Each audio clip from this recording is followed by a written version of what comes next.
A very good morning and a warm welcome to the 4th season of Unnayan, the Red Building Symposium at the Faculty of Management Studies, University of Delhi. Today we gather here to delve into the discussion under the theme Transformative Leadership, Cultivating Organizational Culture for Sustained Success. I would like to extend our heartfelt gratitude to Dean Professor Venkatraman for giving us this opportunity. I would also like to thank all our esteemed faculty members for taking time out of their busy schedules and being present here today. Your presence enriches us for our collective pursuit of knowledge and innovation at FMS. As we kick off today's symposium, I would like to invite Professor Soma De Ma'am, Placement Convener and Professor of Economics, to the stage to share her insights and perspectives on today's theme and declare the commencement of the symposium.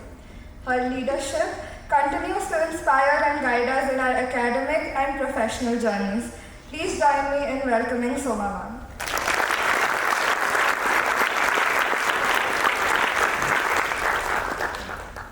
Am I audible?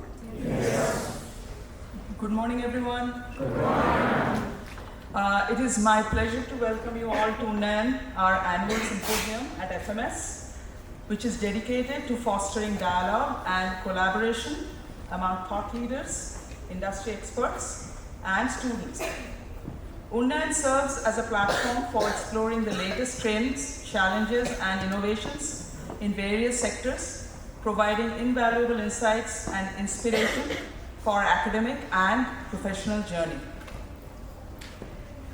This year, we are honored to host a diverse array of speakers who bring a wealth of knowledge and experience from various fields. Their insights, general ones as well as specific ones, that's what is going to fuel Unnayan. We have with us Mr. Amit Talgeri, who is a Group CRO, Chief Risk Officer at the Axis Bank. With 29 years of experience, he has been instrumental in enhancing the bank's risk management system and ESG initiatives. Welcome.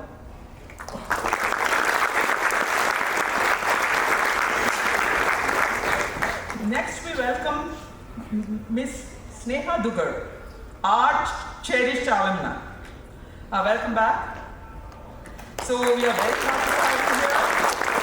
And she comes with her, I think, close to 10 years, decade-long experience in areas of risk management and corporate communication. We are very, very happy to have you here, Sinha, and Sinha has been, one of my students as well. We are also privileged to have with us Mr. Amit Raj Sinha, who is not here right now. He'll be joining later. But I'll just, because it's a welcome address, I'll include all the names. He's the Managing Director and CEO of Sigachi Industries. Any idea what this industry is about? Pharma. What pharma? It's a very interesting thing. Okay, it's called excipient. It's not from the Divergent series. Some superhuman being from Divergent series. So just check it out what it is. It's a very, very interesting industry. So, he has, Mr. Amit Raj Sinha is a managing director and CEO of the company, whose leadership spans diverse sectors, and the company has a lot of global operations. So, he's also an expert in that. Finally, again, we don't have him here yet. We are going to welcome Mr. Jayant Manglik, Associate Director and Head of Omni Channel at Motilal Oswal Financial Services. I'm hoping he will share with us his remarkable journey in the transformed landscape of the sector. Unnayan embodies our commitment to exchange of ideas and learning. We believe that through such interactions, we may move a little bit more towards the big goal, which is wisdom. Thank you very much for being part of Unnayan. We look forward to a day filled with inspirations and learnings. Thank you.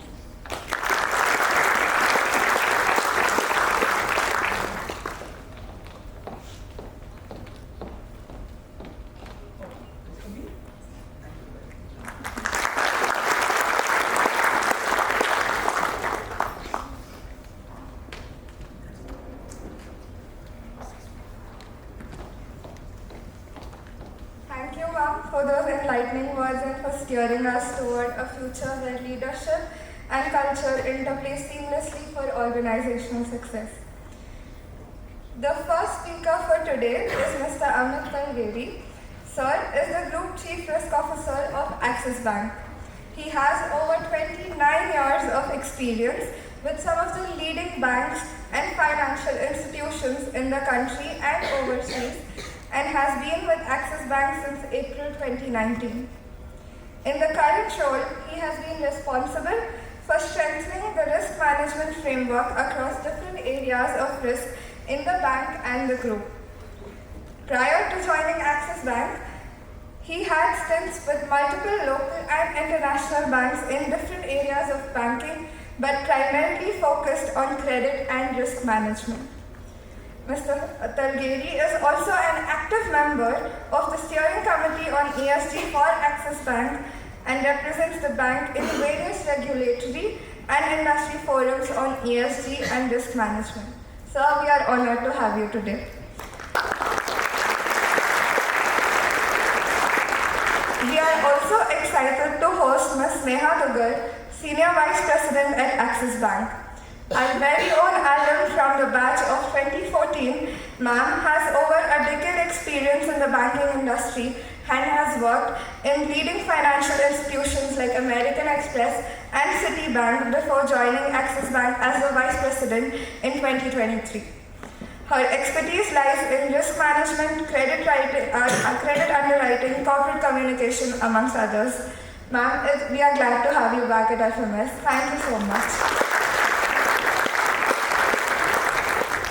It is with great enthusiasm that I invite Mr. Amit Talgeri and Ms. Sinha Dugar to stage to share their insights and experience with us. Please join me in welcoming them warmly.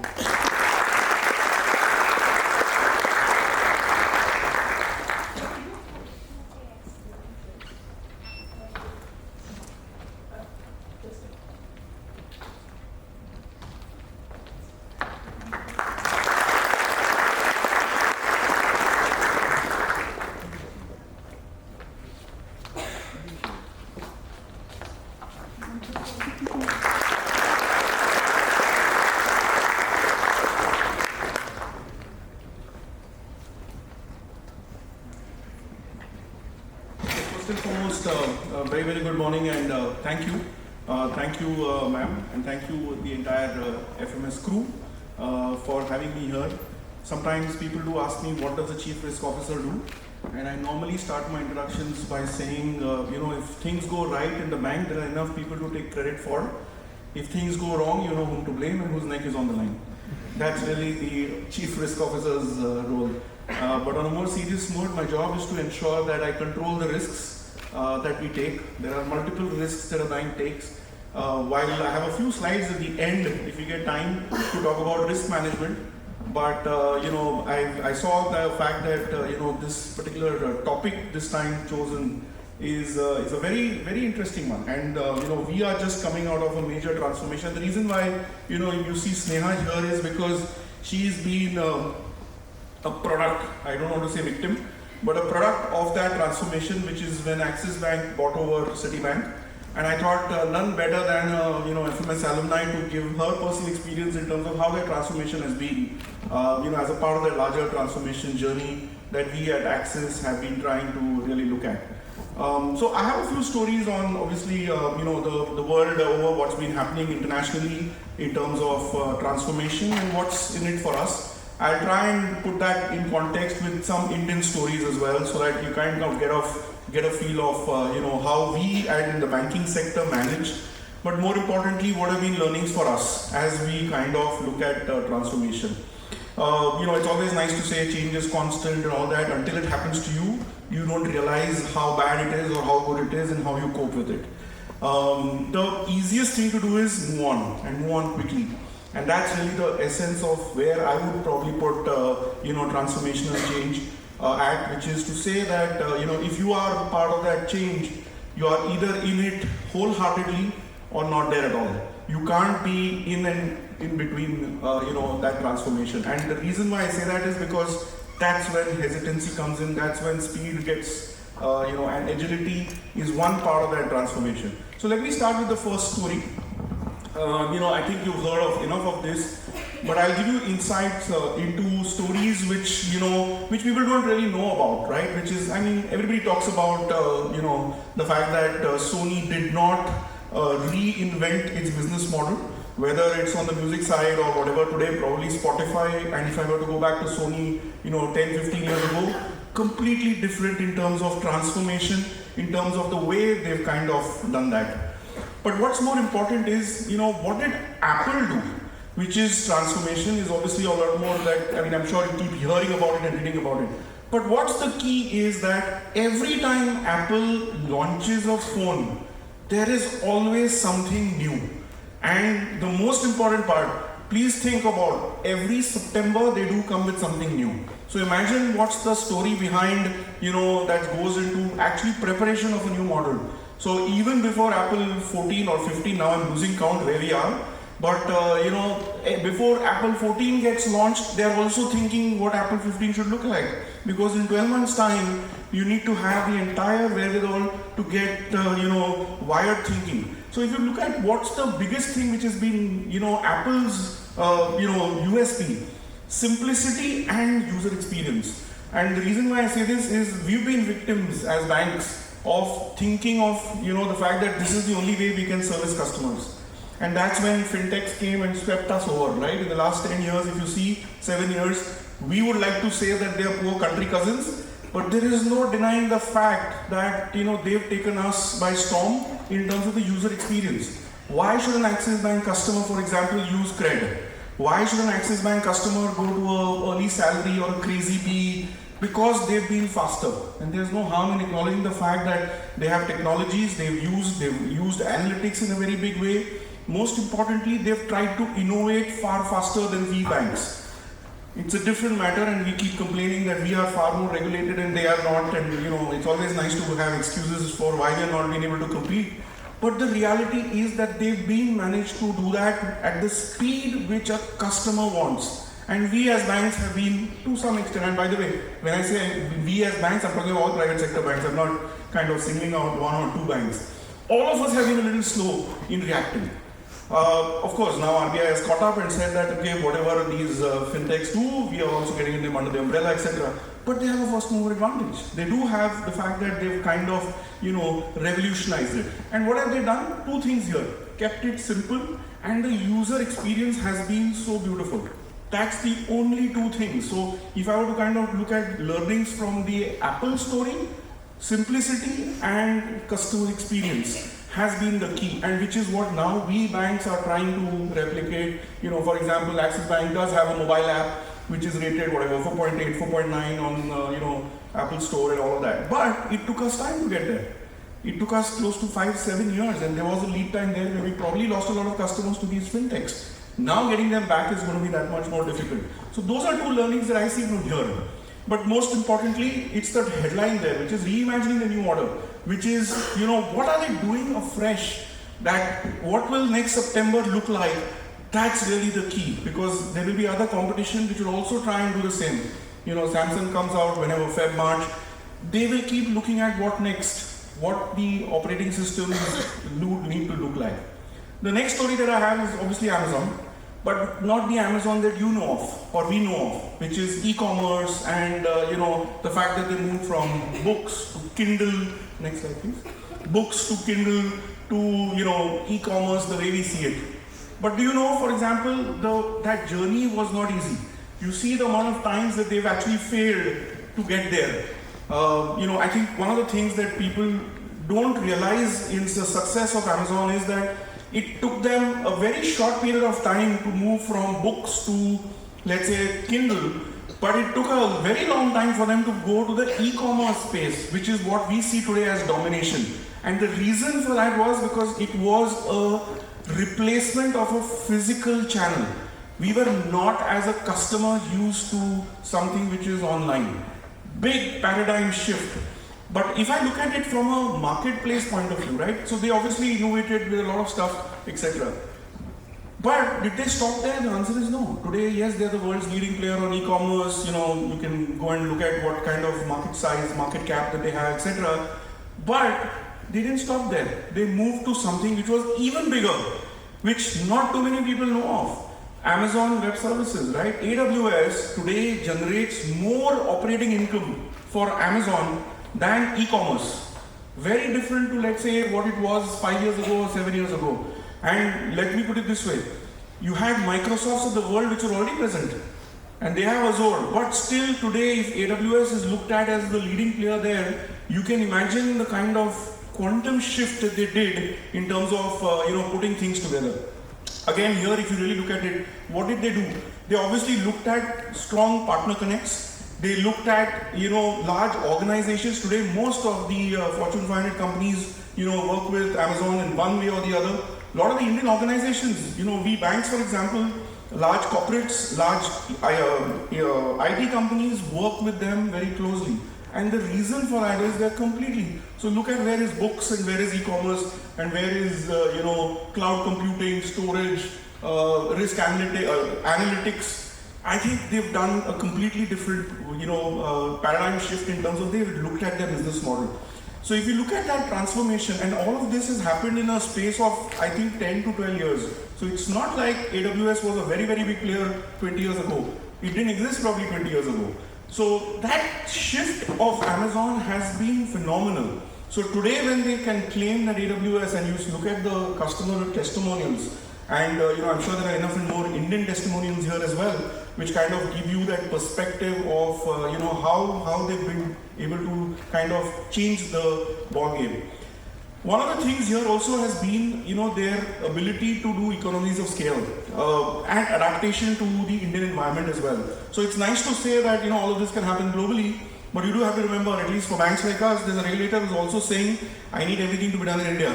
I can't have hosting anything outside. So they've actually adapted to that to say that, okay, here is a large market, I need to adapt, otherwise I'm out of it. And between Microsoft and Amazon, they've both been trying to ensure that when they are dealing with Indian companies, they adapt to the Indian ecosystem. Much, much different to, let's say, where they are in developed markets, which are probably a little more established. Obviously the regulators here are a far more different lot, more difficult lot, but they've managed to ensure that ecosystem is ready from a bank's point of view. Now you could probably claim that, this is easy because you're a startup, you can experiment, you can fail, you can try again, you're not regulated, all of that. But you also have stories where large players have also done transformations. So right from reimagining the way you do work to also looking at how you are reimagining the dominance of that player in a particular space is the Amazon story. But if I look at larger organizations, somebody could claim that, okay, like I said, Axis Bank, large organization, very difficult to change overnight. We are not probably as nimble as a fintech we'd love to be, but we are not as nimble as fintechs. But there have been stories where we've also seen large organizations do that change. So it's not just small. The IBM story, which is the next one, is similar. They started with simple mainframes, hardware, moved to software. Now you don't really think of IBM as the #1 go-to brand to get your laptops or computers, right? It used to be once upon a time, maybe 10, 15 years ago. Today they are into completely different. So the story here is very simple, that there are large organizations who also play the same game, and they are transformational in terms of why they look at it. Now you could probably claim that they had market dominance in a certain area, which was true, but they didn't rely only on that. I mean, there's so many organizations which have market dominance in a certain field, but what they've done is actually transformed it to say that let me do something very differential. Today a large part of the banking system relies on IBM at the back end for day-to-day operations. It's not just very technical or sophisticated stuff, but also day-to-day operations.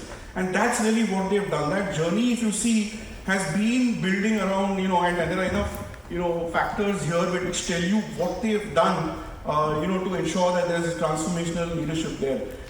The core of all of that was the fact that they kept reinventing, remodeling, and most importantly, like I said, staying ahead of the curve.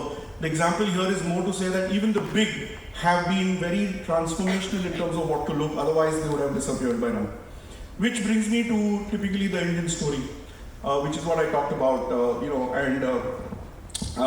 about 18 months ago, or rather maybe 2 years ago, Citibank worldwide decided to exit India. And I think around India, I think about 8 or 9 or 12 jurisdictions across the world, most of them were in Asia. After a very competitive bidding process, etc., Citibank decided that they wanted to sell the business to Axis Bank. So we bought out Axis Bank for close to about $1.5 billion. I think it was about 24 months now. But the plan was very different. Why did we want to acquire it? Obviously, there are business considerations. Large franchise, premium customers, premium deposits, premium offerings. Private sector banks, typically you would not kind of associate with wealth, the customers, etc. Although all of us have wealth offerings, etc. So we felt it was a good fit. Large customer base on the credit card side, again premium customers. So we said it would be a good marriage between private sector bank and business model, which we would like to believe is complementary to what Axis was. That Axis was typically catering to a certain section of people, and Citi was catering to a certain section of people, and hence it would be the perfect marriage. But having said that, three things very important in an acquisition: people, customers, and technology. In large banking acquisitions especially, these three things do matter. How you integrate people, how you integrate technology. You need to have customer experience which is world class. You don't want, I'm sure there are enough people, including I'm sure customers here, who would like to believe that there is always this fear. I used to certain service with a foreign bank, limited set of customers, premium service, pick up the call at the first instance. There are service standards which are written somewhere in Charlotte or New York, but very, very premium way of handling customers. How would it be when an Indian bank handles those customers? Or what is my experience going to be on mobile banking or internet banking, or when I use my credit card? Will I use my offers, for example? So a lot of these are what I would call questions in every customer's mind, leave alone my investors, who are always asking me this question, that will you be able to retain these customers? The good news is that 18-24 months later, we have absorbed all 3,000 of those employees. Even today, 95 or 94% of those employees are still employees of Axis Bank, completely absorbed. Most importantly, we have about 75-76% of our customers all completely absorbed, because we had to give the option to the customer to choose whether they wanted to stay with Axis or not, because that was one of the regulatory conditions that we had agreed to when we did the acquisition. And most importantly, the technology transformation has been absolutely seamless. So today, I think ma'am was asking me today that does anything change for my credit card? The answer is no. Because we would like to believe that you should not have a differential experience from a customer point of view. Because the moment you start struggling there, you will always compare. कि ये मेरे साथ Citibank में ऐसे होता था, अभी Axis Bank में नहीं हो रहा है. Very, very normal customer behavior. And that's something that we needed to kind of put a stop to, or try to ensure that that process is seamless. So if you really look at what we've done, we've looked at three things here. Business, I've given you the rationale for the business. It made sense. $1.5 billion. Today by the way, I'm on a silent period right now, so I can't be recorded outside. But the revenues have been far exceeding the investments that we had sought out, at least by a factor of 2x. And that's really, clearly visible in terms of the way this whole transition has happened. But it would have gone completely if only 40% or 50% of customers had stayed, those whole business projections can actually go. So it's nice to come here and talk about transformational leadership or transformational change. Economic Times headlines look great, and Axis acquired Citi, all of that. But if it doesn't make money, some investors will ask us very difficult questions to say, is the $1.5 billion worth it? 200 bips of capital for a bank like ours is a large amount. Is it worth it? So the good news is that 24 months on, each of those parameters has played out. But why has it played out? Because the bank embarked on a strategy which was not just after acquisition. There was a period pre-acquisition that a lot of the work was happening. This was around technology, this was around people, this was around customers. But most importantly, because we are in a regulated industry, it was also about the regulator. They needed to get convinced that this acquisition is something which works well for both organizations. There is the CCI, the RBI, the ministry. There are multiple, I don't want to get into each of those, but there are a whole host of that. Now, if any of those parts, technology, people, customers, or the regulator failed, this would have been a disaster. And that's the real risk. And when I say disaster, what I mean is there's a huge reputational risk for both organizations. Citi worldwide and Axis locally, because we are listed in the markets. There are rating agencies who look at us. There are investors who invest in our stocks. So to that extent, the stakeholders will have a very different view of Axis if the reputation risk goes for a toss. So to that extent, what we did was obviously to ensure that, we ensured a smooth transition. If I kind of look at the next slide, which is the three things which we talked about in a big way. Again, I think the issue was not about the first part of it. So we had something, Sneha would really correlate with this. There's something called Legal Day 1 and Legal Day 2, which is Legal Day 1 was last March 1st when officially Citibank became Axis Bank. And Legal Day 2 was about 15 days back or a month ago, where all technology, all systems, everything migrated to Axis Bank. But that journey was very, very tough. And one of the themes that you have in your symposium now is sustainability is so very important.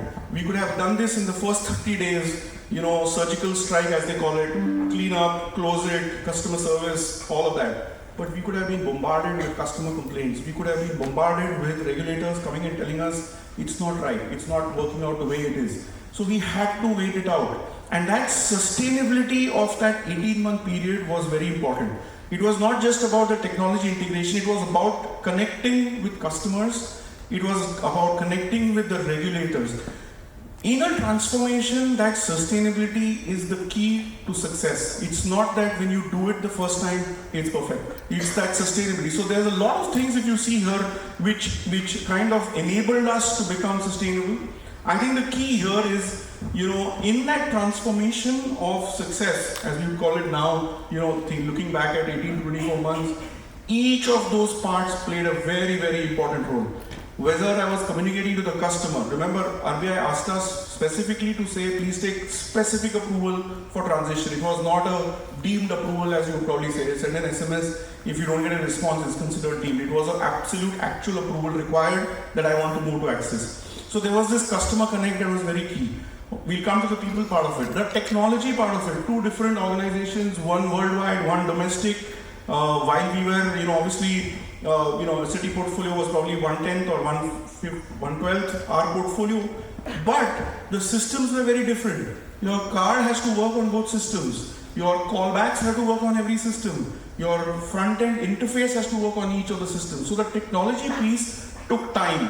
But again, it was about collaboration and ensuring sustenance to say that post LD2, which was whatever 15 days ago, you had the same experience as you would have, when you were a Citi customer.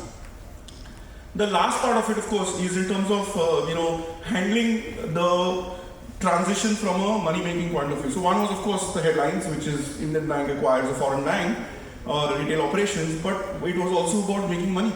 It was also about ensuring the same experience for HNI customers. The HNI customers were used to a certain experience.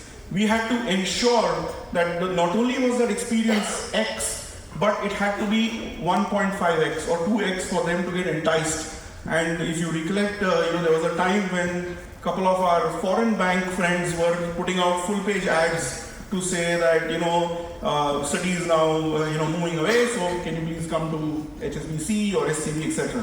So we had a sustained campaign from some of our competition to kind of move away those customers. So it was very important that, that whole cross-sell that we talk about so often in the banking system, and I'm sure you get enough calls from bankers for loans and cards, but it was ensuring that those HNI customers don't get disillusioned. And that's really what we thought we should be doing, especially given, the business opportunity. And the good part is some of that worked out.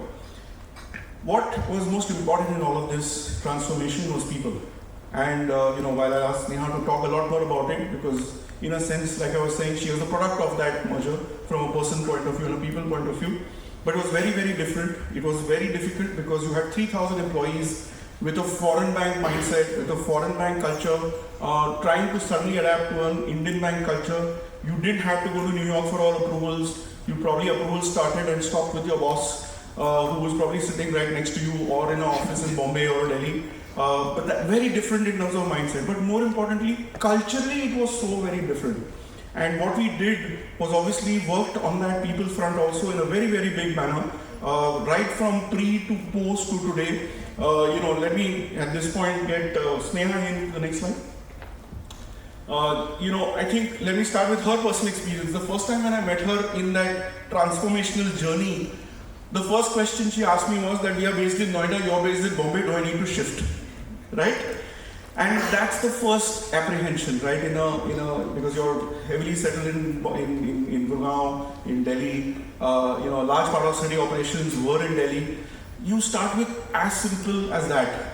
Leave alone compensation and policies and what will my job be, and I have somebody else on the other side who is probably doing the same job with a larger portfolio, etc.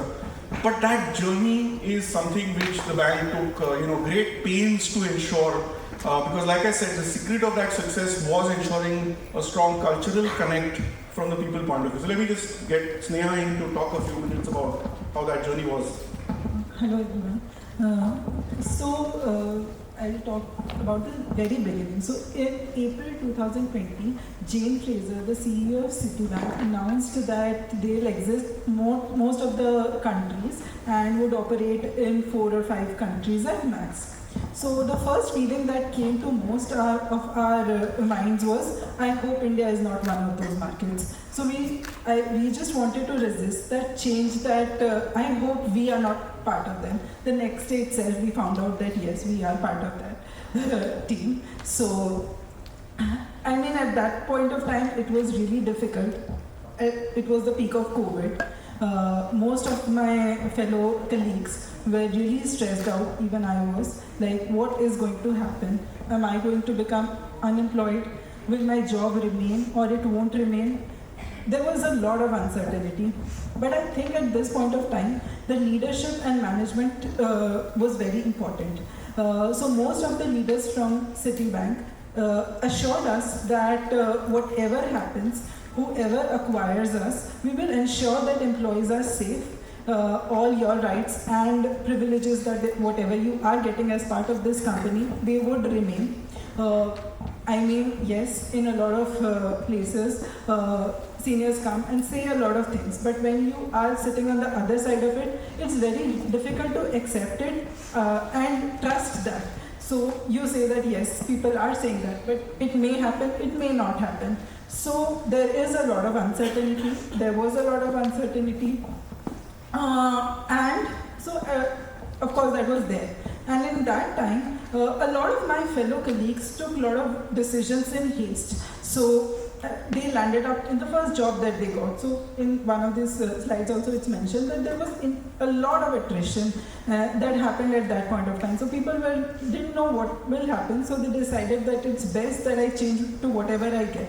For some people it turned out fine, but for a lot of people that did not turn out fine because they took the decision in haste. And so I think it was very important that when a change like this happens, you have to give yourself and the organization some time, and you have to believe in yourself and also the organization that things will fall into place. You have to just have a little bit of patience. People were absolutely really worried about the culture because most of my ex-colleagues from Citibank were either from Citibank, HDFC, HSBC, or HSBC, American Express, like my previous experiences have been. So most of the people were there. And in ICICI Bank, when I see my new colleagues now, most of them are from ICICI, HDFC, those kind of banks. So these two kind of banks in India operates in a very different way. The cultures are very different. Like people with 10 years of experience, 15 years of experience are really scared that now if the culture of my workplace changes, how am I going to cooperate with that? How am I going to live in that kind of an atmosphere? But what I understood in this journey was culture is nothing but people you are around. and people you are around could be, like in Citibank also I had similar kind of people around, in Axis Bank also I have similar kind of people. So people are same, their mindsets are different. The way work is getting done might be slightly different, but that's just a process part of it. The culture really doesn't change so much if the people around whom you are good and you like them. So the culture is not doesn't change so much if the people are constant. A lot of people had issues about like what would be the policies be, like whether I'll get my gratuity. I've spent 4 years in my in this organization, whether my compensation will remain the same or not. Like I at that time was heading the acquisition policy for credit card, which is not a niche thing to do. It happens in every bank in the country. So somebody in Axis Bank would also be doing the same thing. What will I do when I move to Axis Bank, because somebody else is already doing that job? They don't need me. So in this place also, I think time played a very good impact. So when we first interacted with Amit, the first of the things that he told us was, give me 18 months. Today, do whatever you are doing. Don't change anything that you are doing. And in the span of next 18 months, you will fall into a right role in the right place, and give me that time and things will work out. And it did actually work out. So trusting your leader is also very important in a phase of change. Apart from that, I think that's all I like. Trusting and giving people time is the right thing here. So thanks, Neha. I think what was important was that she was one among 3,000 employees, by the way. And what was a common theme was that we had, embarked on a journey which said, we have a common vision, which kind of says that this is what the new Axis will look like. More importantly, that vision was getting translated at every level to every employee with the same three things, which is give us time, ensure you have trust, and have patience. The moment you do the three of them, and this is why we said we don't want it to be a 3-month or a 6-month journey, we wanted it to be an 18-month journey, because that's how long it takes for somebody to kind of, imbibe a culture. Sometimes you can do it very quickly, but you could have disastrous consequences later. So that's really what we ensured that we did, from a people point of view. And like I said, the results today, like I said, business is up 1.5x. You have a 94% retention of people. You have about 75-76% retention of customers. Kind of gives you comfort that that whole transformational change was managed on the three fronts which we were most worried about, which is technology, customers and people, with these three things around time, patience and trust. Next. I think, I have a few last couple of slides also in this one, and then happy to take any questions. One of the things which we notice today in the world is also about what are the key things. So people keep asking, what are the 3-4 things which you need from a leader when you are doing transformation of a very different kind, right? So let's take an example with Axis Bank itself. When Amitabh came in first, which is about 5 years ago, we were in the middle of a poor NPA crisis. We were not gold standard in terms of asset quality. We had our own problems in terms of corporate lending. We had our own, issues around governance. We had our own issues around demon. I mean, people who remember in Delhi, we had a pretty poor name in terms of how we managed demon, etc. So to do a change from that mind space, thought process, from a customers and regulators point of view to today, all of those factors which worked in the city integration also were part of what we started off 5 years ago when Amitabh took over in terms of transformational leadership there. What we realized is there are 3 or 4 things which are very, very critical, and people, again, much as we like to believe, is the cornerstone of all of that, including image building, including reputation management, because it's not just the bank. You probably have seen it, in my title. It's not just chief risk officer, it's group chief risk officer, because we have group entities. And if there's something that happens with the mutual fund, the bank's name does get spoiled. The reputation of the bank takes a beating when there's something wrong that happens in any of those group companies as well. So reputation risk is some of the most important things. And these are 4 things which I thought, kind of embody what we would like to believe are elements of transformational leadership. Again, copied largely or inspired largely from the 3-4 examples that I gave you. You get a lot of great leaders, but that emotional intelligence, the EQ part of it, is the most critical today. Adapting to change. COVID was a prime example. How adaptation and change happened. Let me just give you a government example here in terms of how and much as we would like to have our views around government and government policies at times, but there are some great stories. So let me just go back to COVID times, and this is where this whole stress management in the times of adversity and quick decisioning comes into play. Invariably, you would like to believe when COVID started, bankers were worried, the financial industries, markets were worried, but you'd like to believe that corporates had reasonably large cash flows, so large corporates would have survived. Retail customers would have got into trouble if they lost jobs. Now in India, typically you haven't seen large-scale job losses other than the few fintechs probably in the last few years. You normally don't see job losses like you see in the Western world. So which was the most vulnerable portfolio from a bank point of view? The entire SME portfolio. This whole portfolio, which is non-salaried, non-corporate, and in a sense contributes close to 20-25% of the country's GDP and most banks' balance sheet, was the most vulnerable. So what did the government do?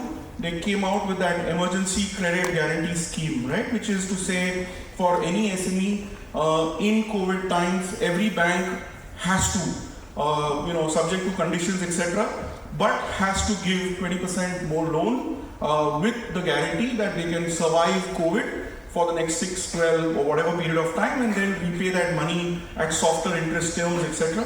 And then the government backed it up by saying for that 20%, we are giving you guarantee. Now, normally as bankers, we are a little always concerned with government schemes. You normally, they're nice publicity, attempts, but money doesn't come back, right? And that's the biggest risk that you see. But if I fast forward it to now 5 years later, right? The government gave guarantees, or other little bit differently. The banks gave loans to the extent of 3.5 lakh crores to this segment, right? Which is a very large number. It's the size of a couple of banks, right, in a sense. 3.5 lakh crores. But if I were to fast forward and say, what was the loss that the banking sector suffered on account of this, is less than 1%.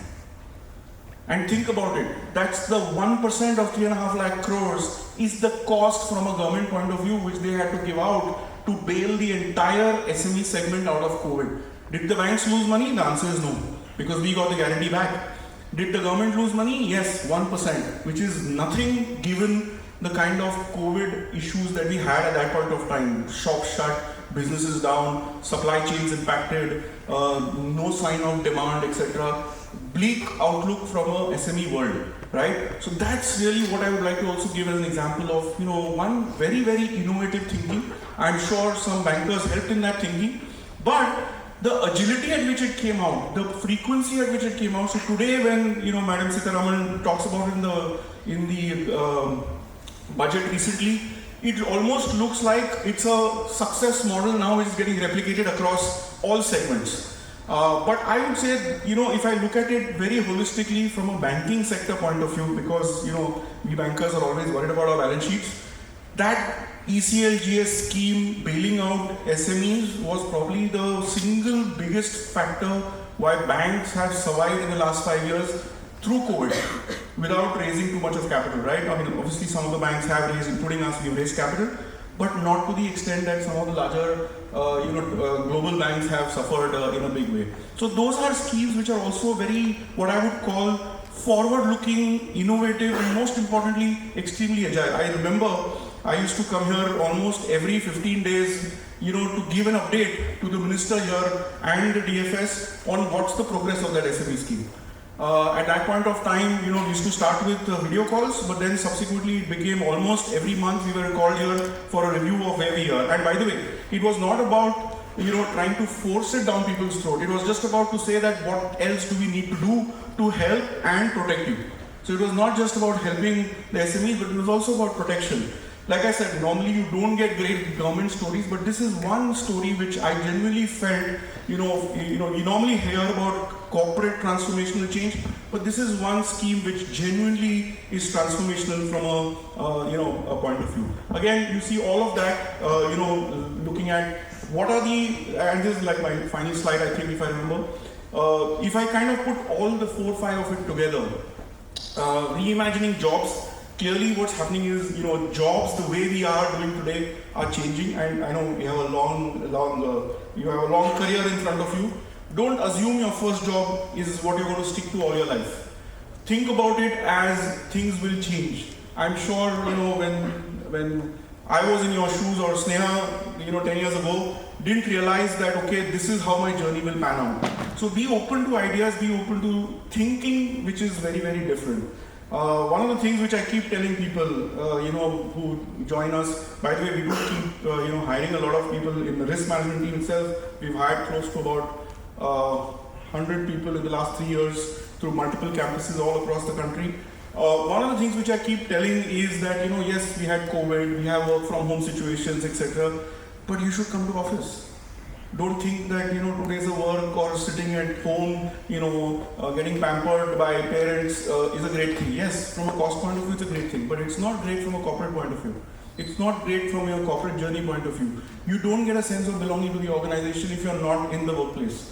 You don't get a feeling of, so even when you're doing internships, when you're doing, I know a lot of you did internships through, correspondence or virtual or, not full-time in organizations, but my sincere request is try and do all of this in office premises, in corporate life. You will learn a lot more, which is why this whole rethink workplaces, we were probably one of the first organizations which moved to a work from home. Incidentally, even today, we have a work from home policy which says 2 days a week, you're allowed to, 3 days a week you're allowed to work from home. 2 days a week you are necessarily required to come to office. It's worked beautifully. Sometimes you could say that, that sense of belonging goes away, etc. But I think given distances, given timelines, given traffic, sometimes it's also nice to have that pleasure of working from home. I don't think the productivity has dropped. I don't think anything from an employee, the motivation has dropped any less just because we are work from home online. But we keep that flexibility. And that's something which is also changing. Now, if you don't do this as an organization, that transformation cannot happen. We could have happily said at one point of time, COVID is over, now everybody back to office. If you remember, IT companies had a big task getting people back to office because one, rents were high, people had gone back to their home places, and in general, cost of living was getting worse.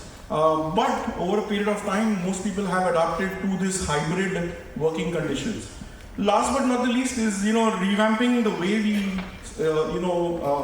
reward employees, workforces has also changed quite a bit. When I talk about transformation, from a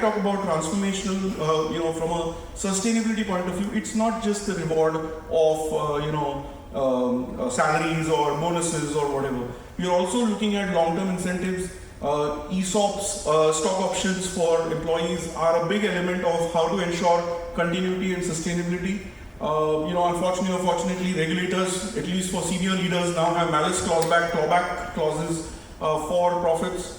So it's ensuring from a regulator point of view that the banks embark on a model which is sustainable, and not just sustainable because of a person, but it is a sustainable business model. So the entire rewards platform has also undergone a complete transformation in the last few years, especially in regulated industries like ours. So these are typically the 4 or 5 things which I felt, were a quick learning, etc. I think there's the last slide from what I remember. Yeah. So I just ended with these 3 things. I talked about it. My advice, to people who are just getting into careers right now is, try and look at the first 2 years of your career as extensions of your internship projects, because you need to learn. You need to think of what is happening on the ground. Sometimes you want to start at a very different level. Let me assure you, if you start at the absolute shop floor, you will remember it when you're a manager 5 years, 10 years, 15 years now from there, as to how you did it, what were the pains, and how you manage that situation, much better than when you start sitting in air-conditioned corporate offices and try and give out what I call strategy. So be curious, be enthusiastic, and most importantly, be agile. I think I'll just stop here. Thank you very much again, ma'am, and the entire team for patient listening. I hope I've not bored you on a Saturday morning, but happy to take any questions. Thank you very much.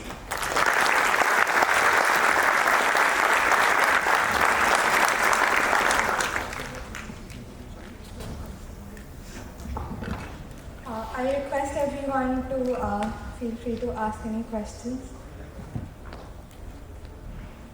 Actually, let me start. Oh, Yes. Sorry. Yes. No, I don't want to take Thank you, ma'am.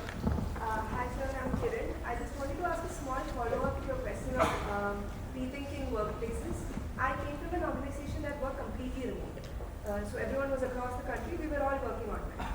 And it had a very strong culture. But I don't know if it was because it was a very smaller company and or because our workplaces are necessary for a much larger company. So do you think with scaling up, that workplaces become more necessary and you can maintain some amount of working online for smaller companies? I just want to get your thoughts on that. No, you're absolutely right. I think it also depends on the size of the company. If it's a very small company, and also at what stage did you get into remote? See, if it was at the peak of COVID, when the company was starting off, then you didn't have a choice.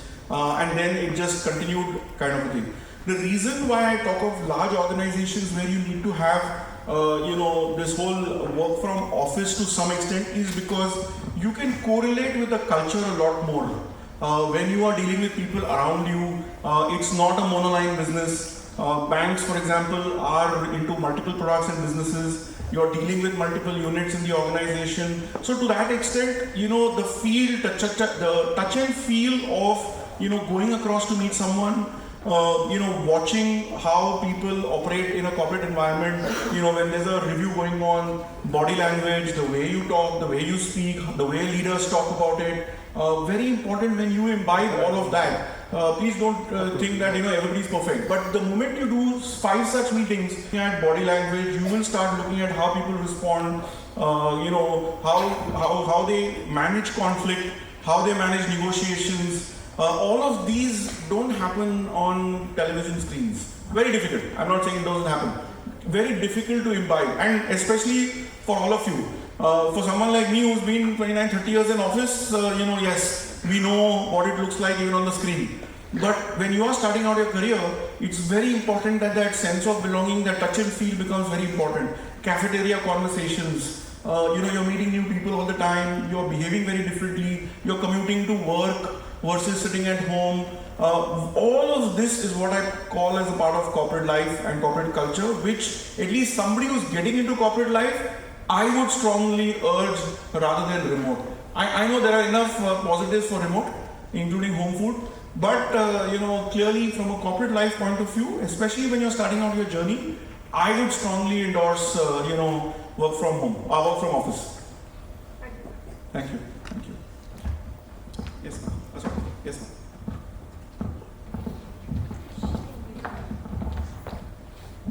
First of all, thank you very much for this wonderful lecture. Just 2 points. Point number 1. When Axis Bank acquired Citibank, so somewhere in the mind of the top bosses of Axis Bank is this question that now Axis Bank is in a position to tap the international markets for funds. And if yes, whether you have any plans to tap the international markets, is that Citibank Nexus has helped you out in that? So let me answer that question straight away, ma'am. The answer is no. And the reason why is because Citibank didn't sell everything. Citibank sold retail India. So in a sense, what we acquired was retail business, retail customers in India. What we did get, however, was all the NRI customers. The entire NRI diaspora, where Citi obviously had a very large franchise, around their whole priority and gold offerings, etc. We acquired all of that customers to ensure we continued service. We did not go to get access to capital markets outside or funding outside, because there we would still get hampered by the India rating. So we would not be able to bank on Citibank's, in a sense, international rating on that front. Obviously there must be some operational synergies in that acquisition process. So huge, ma'am. Just to give you an example, we have a portfolio close to about 5 lakh crores on the retail lending side, right? Broadly. City portfolio was about 30,000 crores. Doing the same line of business that Axis was. So let's take the three biggest products that they had: home loans, personal loans, and credit cards. We had the same products. We had a system which was running. In every market that we were there, City was anywhere there because we had a larger presence, etc. So over a period, and that's the reason why I said that 18-month journey was to ensure that those operational synergies came in the form of not just the customer interface, but also the processing part of it. Which is today, if I have a customer from City, how do I ensure that the process synergies, operations backend synergies, I don't need two systems, I don't need two people doing the same roles, etc. Like I said, we didn't have a single redundancy because Axis ourselves, we are growing at about 20%, so there's enough and more skilled talent which is required. So a lot of people were redeployed in multiple areas of their choice. And to a large extent, like I said, we ensured that synergy was not just people, but also the processes and the cost. I keep saying this sometimes jokingly, is that we private bankers sometimes are mavericks. Because we believe that we can do something quickly, kahin jana nahi padta approval ke liye, New York, Charlotte, or Hong Kong, the buck stops in Bombay. So we can do processes very quickly, etc. But you have to give credit to the foreign banks because they have, set processes, standards through multiple countries, multiple jurisdictions, tried and tested in similar markets. Any problem that we see here in India, they would have got the same problem somewhere in Mexico or whatever. So some of those processes also were great learnings for us to imbibe, to get, like you rightly said, the operational synergy, ma'am. Is there any minority dissatisfaction which you have come across? And if yes, how you have handled it? See, the biggest one would have typically been, and I think Sneha said it the best, was this whole location thing. Sometimes what happens, Bombay-based locations always feel that, I was just answering the lady there that, you need people around you, sense of belonging and all of that. That would have been, in my mind, the biggest factor that somebody could have said that, City allowed me to work from Bangalore, City allowed me to work from Hyderabad. The entire retail lending center to a large extent was in Gurgaon, whereas we are in Bombay. So if you ask me, that one factor which was probably, if at all, was this whole location change. See, role change would have still been managed because we are such a large organization, there are enough opportunities. But that one part which probably, and also remember ma'am, location impacts you directly. You have kids going to school, well established, you're probably taking care of your parents. There's that whole ecosystem that you are so difficult to move away from. So that's one area, if at all, I would say, was one area which we felt would have been the most sensitive to manage. Which thankfully, the first thing we told all of them was that no change in location. So when we gave them the new offer letters, it was very clear, no change in location. So that to some extent, but there's always this fear. I'm sure Sneha always feels that one day I'll call her to Bombay. But there is always that fear.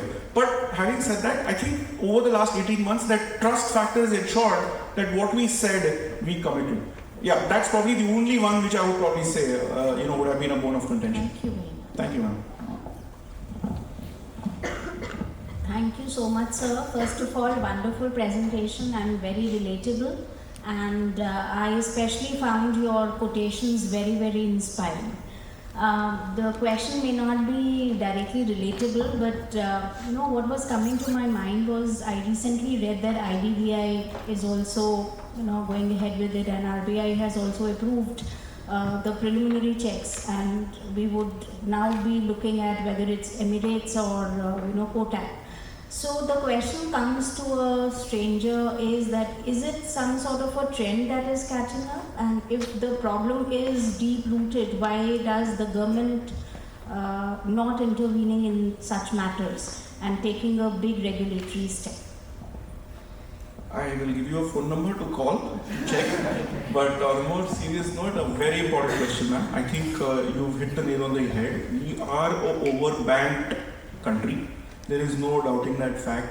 The number of banks are just too many. You could have started by saying that there was a certain section of population which we large banks were not accessing or addressing. Maybe 10 years ago, 15 years ago. Today, if I were to kind of look at, HDC Bank has close to 10,000 branches, ICICI has got close to 7,000 branches, we have close to 5,000 branches. So there is no part of the country, and I'm not even counting SBI here, which is in every nook and corner. There is no part in the country today which is not banked.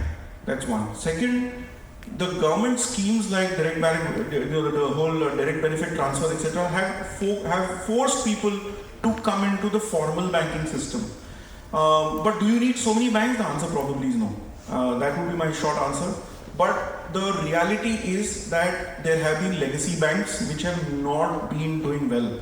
So probably from a government point of view, they're trying to consolidate. So one attempt is, if you see in the nationalized banks, for example, they've got, I think 28 is now down to 11, 11 is now trying to down to 7, and hopefully we'll get down to 3 or 4 large at some stage. Private sector banks also, I'm anticipating at some point of time you will see consolidation. I think it's also coincided with a lot of private equity money coming into NBFCs and fintechs in the last 5-6 years. So what happens is, now if I were to kind of correlate, they look at getting returns out of banks is difficult because too many stakeholders. So fintechs are the best bets for them, NBFCs are best bets for them. They grow up to a size and then they exit either through the IPO route or through an acquisition route. Now more and more of this is happening across the board. So that's on the private equity side and the private banking side. On the government side, IDBI I think is clearly a prime contender. There's also news about the fact that SBI wants to exit the Yes Bank stake because they helped them out during distress. So you will see some amount of consolidation. Will it happen overnight? The answer is no. Should it be done overnight? The answer is yes. There's just too many. Again, going back to operational cost is so high for operating bank. Only a country of this our size, maybe 10-15 banks. It's important to have competition among banks. It benefits the customer. There's no doubt about it. But to have 30, also remember access to capital is not easy. And regulatory pressure on increasing capital is only going to increase now. So you're not going to get capital very easily for the smaller banks. The larger banks will still get capital. The smaller banks are not going to get capital. So there should be consolidation. Today the government probably is allowing it on the free flow natural basis. But at some point of time, you're right, absolutely, there has to be some strong urge to put, 8 or 10 large banks together.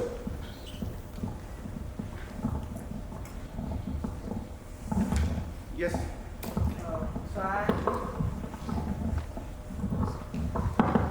I actually wanted to ask you 2 questions. Both of them are related to risk. First comes to that the city and access happen. There is a trend that not even the banks but real estate as well are catering to high net worth individuals. Like even a few days back, SBI launched, they are employing 2,000 more people just to acquire high net worth individuals. So what are the risks that you look up to in this section? This is the primary question. The second question actually comes up, so just this one, I think this one first. Let me start with this in case there's a follow-up you can. So one of the things which we also look at is the demographic of the country, right? So you have a large middle class which is getting catered to. There is a premiumization which is happening across the board in terms of customer, etc. But what's typically happening, if you really look at history in the last, let's say 10-15 years, most emerging markets, domestic banks have got stronger, foreign banks have got weaker. Over a period of time, foreign banks were premium banks. There's no doubting the fact. Even today, let's say, okay, now Citi doesn't exist, but when somebody thinks HSBC, somebody thinks SCB, typically you're thinking slightly premium, you're not thinking, at the bottom of the pyramid or in the middle of the pyramid. So what's typically happening is that the foreign banks are losing their market share in a big way. Now, the customers who are foreign bank customers have a certain expectation because they are not your normal customers, they are frequent flyers, they go for events internationally, etc., high spenders. So the requirements of that class of population is very different.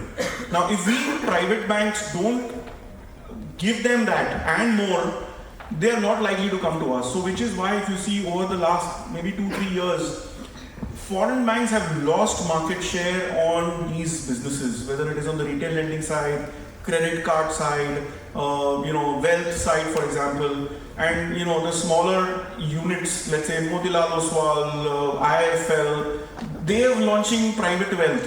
Why would a profile of that good? Because they believe that they provide a lot more, domestic, more importantly, localized services. So that's where us banks are trying to fit in and saying that we have equal, if not better, opportunities for you. So that whole premiumization of the customer, which is happening in foreign banks, is a large pie for banks like us to look at a private banking proposition or a wealth proposition. And also now, increasingly in India, there are a lot of pure play private bankers. You see some of them are listed as well, who also cater to that market.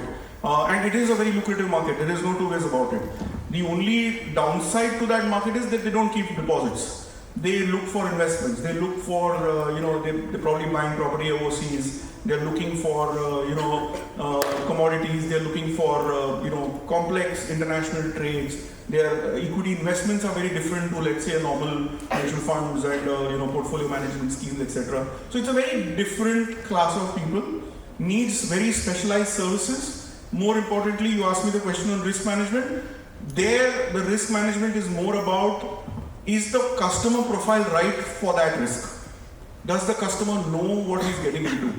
We've had instances in the past where customer profiles didn't know what FNO was, didn't know what forward contracts was, were taking risks, were leveraging balance sheets 10 times, 12 times in the hope that there is a fixed return at the end of the day. So if you ask me, what am I most worried about? Mis-sell. And risk profile not commensurate with the customer profile. Those are the two risks that I see. I can't comment on returns because we're not allowed to. But those two risks, if you ask me, are reputational in nature. And that's really the key in terms of for us.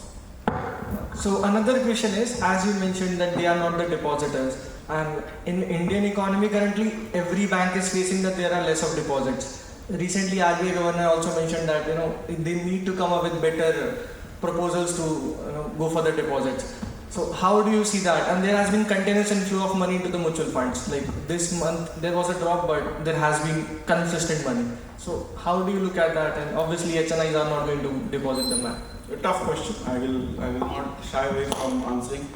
Very simplistically put, if you put a show of hands in this room, how many invest in fixed deposits versus mutual fund? I'm sure it will be like a 8 to 10, 8 to 2 kind of a ratio, 80-20, right? That's reality today. Mutual funds, like it or not, sahi hai, but they have been kind of getting the market share of investments. I was just telling ma'am earlier is that, see, earlier savings accounts, fixed deposits were considered safe and sure. Two things which have happened, right? One is the consumption story in India has changed. Today, people want the best products. You would, in the earlier scheme of things, you would have probably bought your first car maybe 10 years after getting into work. Today, you're probably buying it in the third year. You're probably buying your motorcycle when you're in college, not after you started work. And I'm not talking of urban India, I'm talking of, tier 2, tier 3 cities. So the consumption story has been so strong.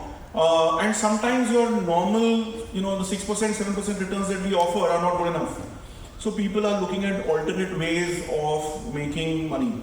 Equity markets, debt markets, mutual funds do provide, the most probably I would like to say better returns right now. Through cycles, at least we've seen that they provide better returns. So it's difficult for us bankers to kind of attract deposits. Of course, we try and do all kinds of things to kind of get your deposits, but it's difficult. The second thing which has also happened is the changing face of the depositors themselves. I was telling someone, senior citizens earlier used to think that okay, once I retire at 60, 90% in deposits, 10% okay, maybe returns which are non-deposit led, etc. Today, the population from 60 to 70 is also looking at shares actively.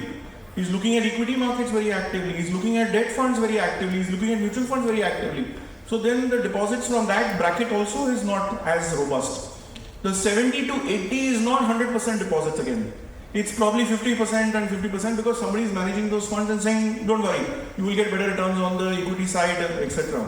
And this whole consumption and expense-led story is ensuring that people are trying to be a little more adventurous than deposits to get more returns. And I'm not even getting into Dream 11 and Rummy and poker right now.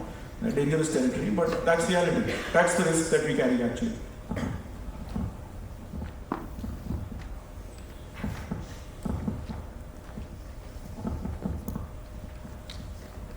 Yep. Good morning, sir. Yeah. So my question was regarding AI-related risk.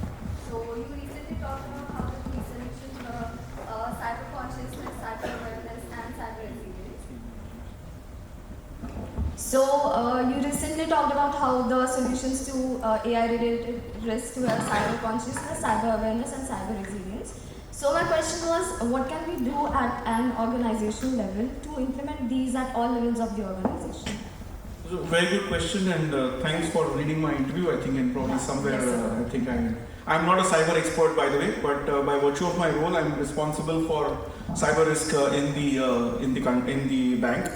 I think if I look at all the risks that we see in the organization today, you have your arms around to a large extent all the other risks.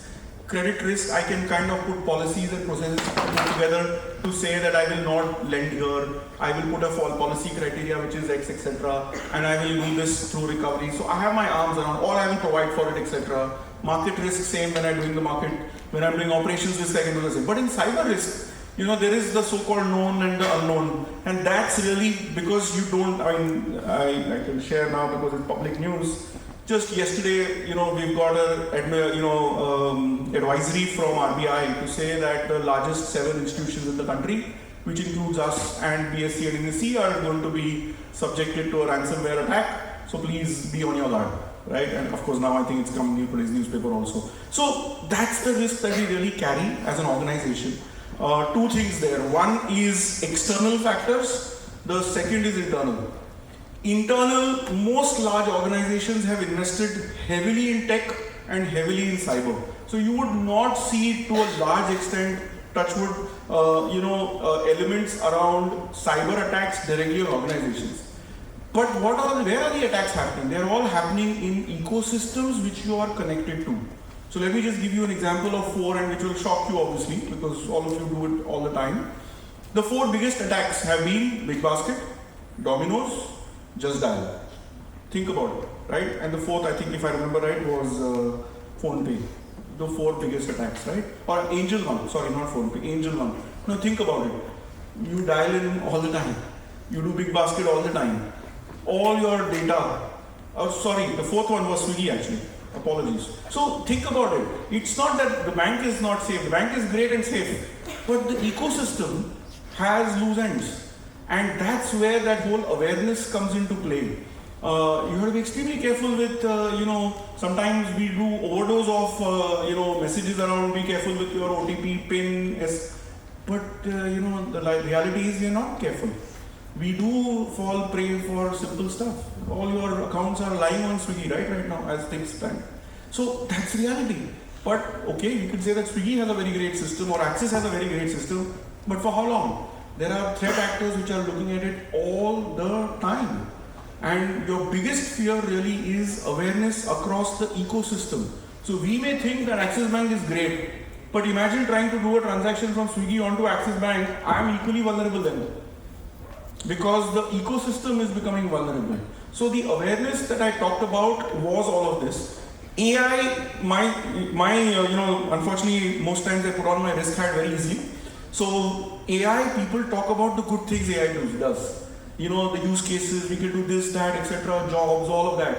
I look at it very differently, saying that for all the investments that people are doing in good uses of AI, is 1/10 going into bad uses of AI, to say how can I prevent what is wrong? Because there's going to be misuse of AI. So there has to be a stronger investment in protecting the misuse of AI than actually the use cases. And by the way, I'm not I'm a fan of AI as well, so I'm a big proponent of it. But you need to protect misuse of AI with equal ferocity, otherwise we are in trouble. So that's where that whole awareness angle, vigilance angle, investment in technology for, what I call poor AI is something that, is very important. So very important question, to be very honest. Like I said, cyber risk, if somebody asks me what gives me as a CRO sleepless nights, cyber risk. Thank you, sir. I don't know how we are doing on time, by the way, so please, moderators, just let me know. I'm happy to take questions, but I know you have a schedule as well. So, yeah. Sir, if I may merge two of your answers and ask a question on that. So, you talked about how the Indian investors are becoming adventurous, they are reaching out to equity, etc. And also you talked about how the biggest risk you fear in especially the wealthy investors is the mis-sell, or how they do not know the risk they are taking and all that. But when say for somebody who is a Burgundy customer in your bank, they may have a wealth manager or somebody like that to guide them. But what about the risk that the the retail customer in your bank who does not have a wealth manager and who does not have that much capital fund for seed capital for themselves, but are still investing in such risky businesses? Or for example, young professionals like us who are just entering the job market and taking those adventurous risks, how do they minimize that risk, and how do they become more aware, especially in the world which is like influenced right now rather than influenced? So how do they go about doing that? No, absolutely right. I think you hit the nail on the head. Today I see my neighbor making money on a particular stock or on a particular investment, and I kind of follow. So despite all the advertisements that says don't take tips, don't take this, don't take that, people do follow exactly what their heart tells them to do. That's the reality of life today. Now, what can we do as a bank? Obviously awareness. It's not just the Burgundy customers who get training on what can be risk profiles. Every customer of ours, we do put up a risk profile to say that is there a mismatch or not. One of the jobs as risk management is to look at backend. If the customer said that this is the profile that I want for my investments, and against that, what's the investments that they have done, is something that we track very closely. Me tracking is one part of it. The regulator is extremely worried about mis-sell. So today, as things stand in what we call balanced scorecards, right? So which is like a report card for a bank. They ensure that customer complaints and mis-selling is a very, very important and a critical part of the managing director's scorecard, which he is being viewed on. And where you look at that, that then gets translated down right down to the last person in the branch to say, if there is mis-selling and proven mis-selling, it is considered a negative for you. So at a bank-wide level, we track. Every quarter, I go to the board, for example, and present the mis-selling complaints that we have, the complaints that we have, the complaints that we've not, resolved within a certain time frame, all of that. And all of this, the regulator is not just forcing it down our throat, but also ensuring that the board is looking at it with the utmost seriousness. So with a tone from the top, which is so strong, automatically some part of it gets percolated down. And the answer to that question is really trainings happen at multiple levels. But like I said, ultimately the customer can still decide and choose the investments that they want because it's their free will. But the reality is that today the influencers, as you call them, are ruling, the people thinking with a straight head. Thank you, sir. Thank you very much. Thank you. Thank you all. Thank you.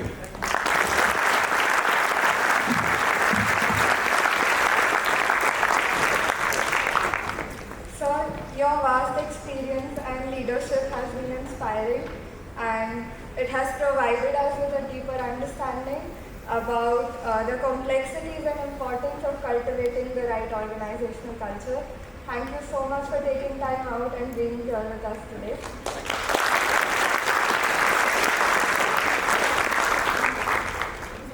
Sneha ma'am, it was a privilege to hear your story and your journey and your insights in this industry.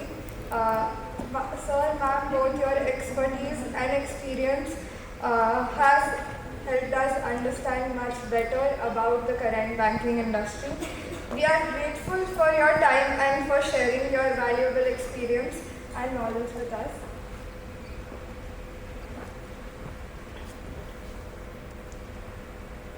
We are also quite inspired by both your journeys and it was a privilege to have you here. I think all the students also had quite a enriching experience through this last 1 hour or so. Thank you for inspiring and guiding the next generation of leaders. Thank you.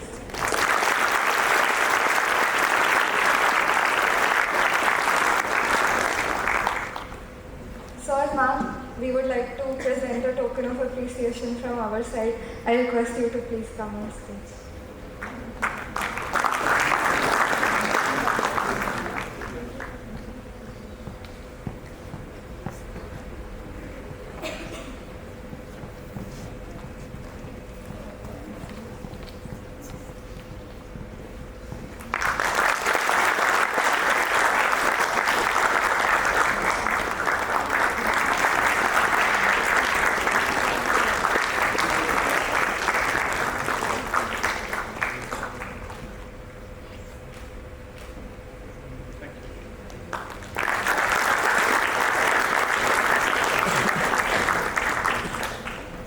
Mr. Amit Sinha began his professional journey in the Indian Navy, where he served with distinction for over 7 years and was part of the team of professionals responsible for designing various engineering and propulsion systems for warships.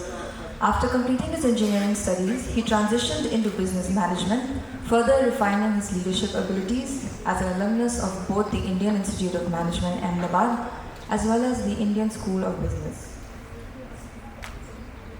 With a solid foundation in both technical and managerial expertise, in 2005 he joined Sigachi Industries as Joint Managing Director, where he has dedicated 19 years of his life, now holding the position of MD and CEO.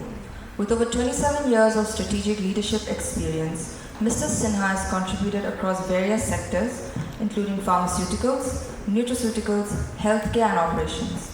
He holds global P&L responsibility, overseeing operations in over 50 countries with a team of more than 1,100 professionals.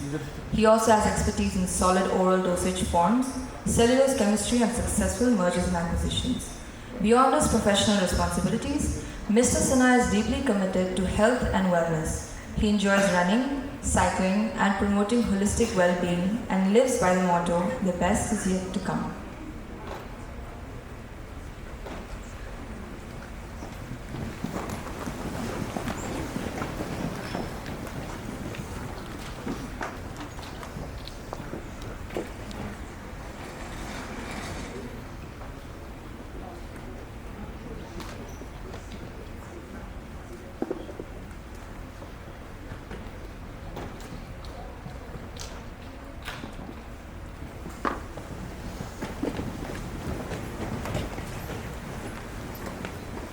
Very good morning, sir. Mr. Amit Sinha began his professional journey in the Indian Navy, where he served with distinction for over 7 years and was part of the team of professionals responsible for designing various engineering and propulsion systems for warships. After completing his engineering studies, he transitioned into business management, further refining his leadership abilities as an alumnus of both the Indian Institute of Management, Ahmedabad, as well as the Indian School of Business. With a solid foundation in both technical and managerial expertise, in 2005 he joined Sigachi Industries as Joint Managing Director, where he has dedicated 19 years of his life, now holding the position of MD and CEO. With over 27 years of strategic leadership experience, Mr. Sinha has contributed across various sectors, including pharmaceuticals, nutraceuticals, healthcare, and operations. He holds global P&L responsibility, overseeing operations in over 50 countries with a team of more than 1,100 professionals. He also has expertise in solid oral dosage forms, cellulose chemistry, and successful mergers and acquisitions. Beyond his professional responsibilities, Mr. Sinha is deeply committed into health and wellness. He enjoys running, cycling, and promoting holistic well-being, and lives by the motto, "The best is yet to come." It is an honor to host you today, sir. Please join me in welcoming Mr. Amit Sinha.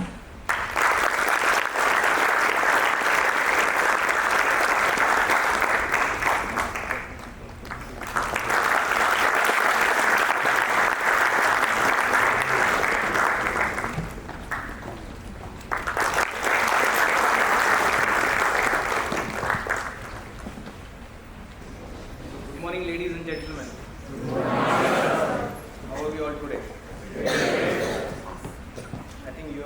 had one session of those, I believe.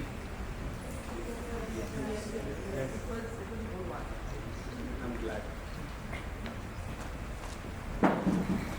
So a lot of times in our life we come across some learning sessions which are actually live learning sessions. And I believe what we learn from the academics or what we learn from the textbooks is of course valuable, but the live learning sessions are like, in Hindi they call it the nichod. Somebody is coming in here with 15, 20 years of his learning and his takeaways or her, and then they are kind of disseminating it. While they speak all this, it's always that way that we have our individual takeaways, because our life, our spheres, our circumstances are different from the people around us. So you need to work out to see what is your aha moment as your speaker speaks. And you could note it down, because every statement will be different for each one of us. It's a very good idea to note down your aha moment. Aha moments are those moments which are enlightening, which are your literal takeaways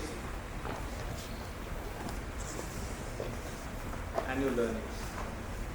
So I think we'll get started. I see that the slides are steady now.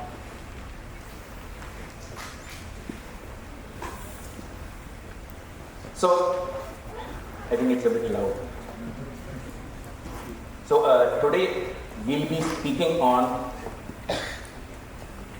beyond the status quo, sparking innovation and growth through transformational leadership. Transformational leaders are disruptors by nature. And I think this is in some way aligning with the overall theme of the conclave. We need to see how is it that we as individuals align with the organizations, align with the transformational leaders, and be part of that change. So let's get started. The statement of status quo.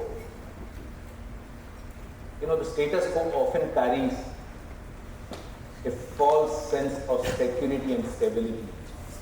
And mind you, that's false. And this pushes business to a certain level of complacency and relaxation.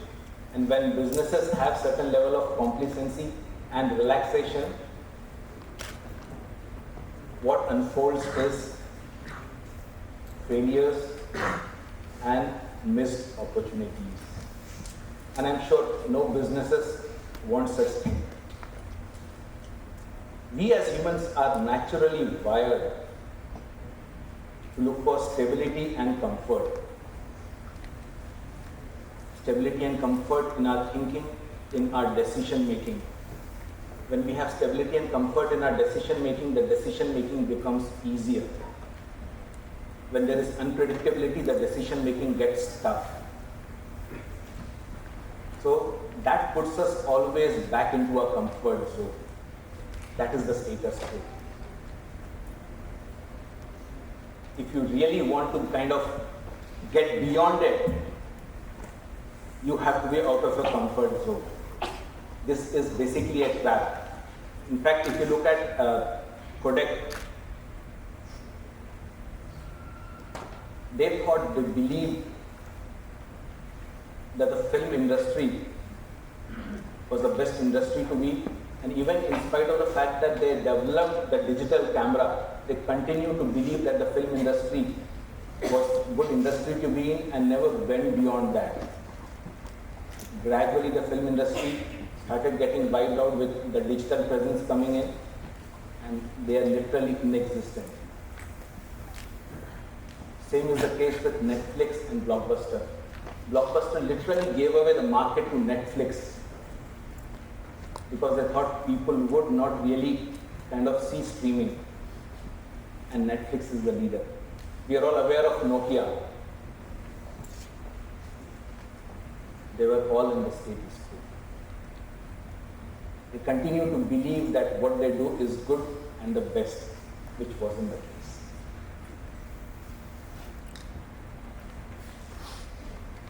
The greatest dangers in the time of turbulence is not the turbulence per se, but the fact that you take in the logic of yesterday. That would mean the success formula, what was relevant yesterday, might not be relevant today. That might also mean what got you here will not get you there. So we need to keep improvising, we need to keep going beyond the status quo. The spark of transformation. You've all seen how clinging on to the status quo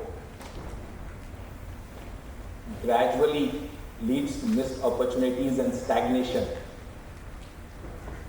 But what if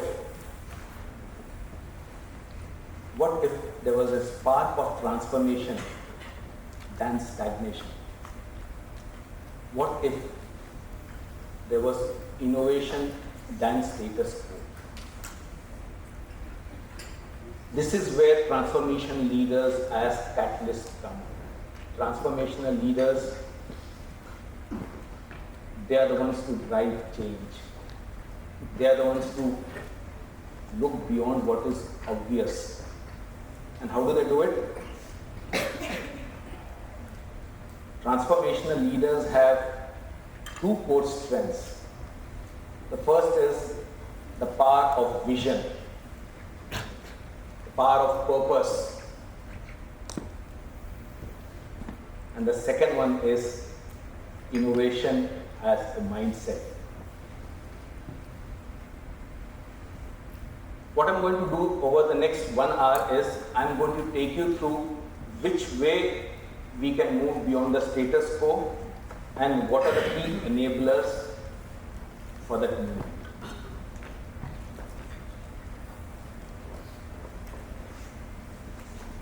I'll start with the innovation.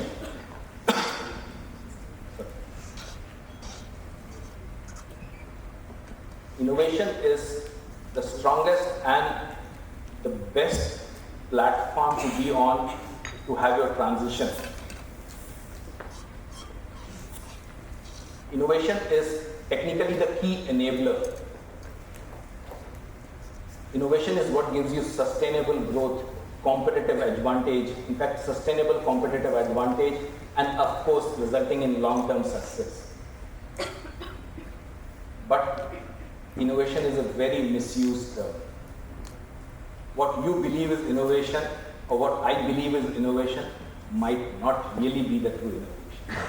So let's dive deep into the aspect of innovation to see how is it that we are actually doing the true innovation that is meant to be, that is meant to transform, that is meant to push us out of our status quo.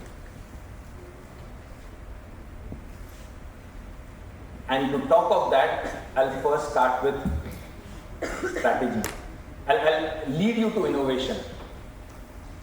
I'm sure you guys are studying well and you're all aware of what strategy is. Settle down, take my 2 minutes and listen to what I have to speak on what strategy is. Strategy is again in fact, a very complicated subject. Everybody believes they're doing strategy, but they're doing the routine. They're not doing strategy. Strategy is all about leadership in the future. If your strategy doesn't make you a leader in the future, you're not really doing strategy. And leadership in the future is all about winning.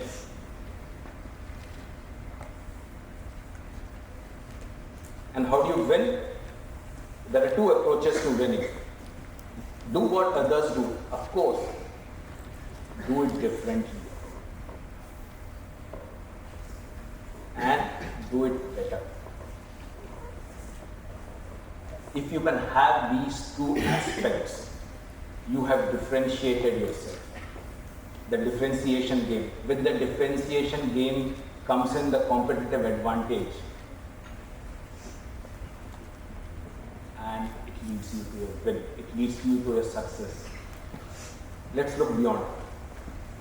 Have you ever wondered why is it that certain companies, Starbucks, Mercedes, P&G, McDonald's, all the big ones, how is it that they sustain and continue to outperform their competition, continue to outperform the markets?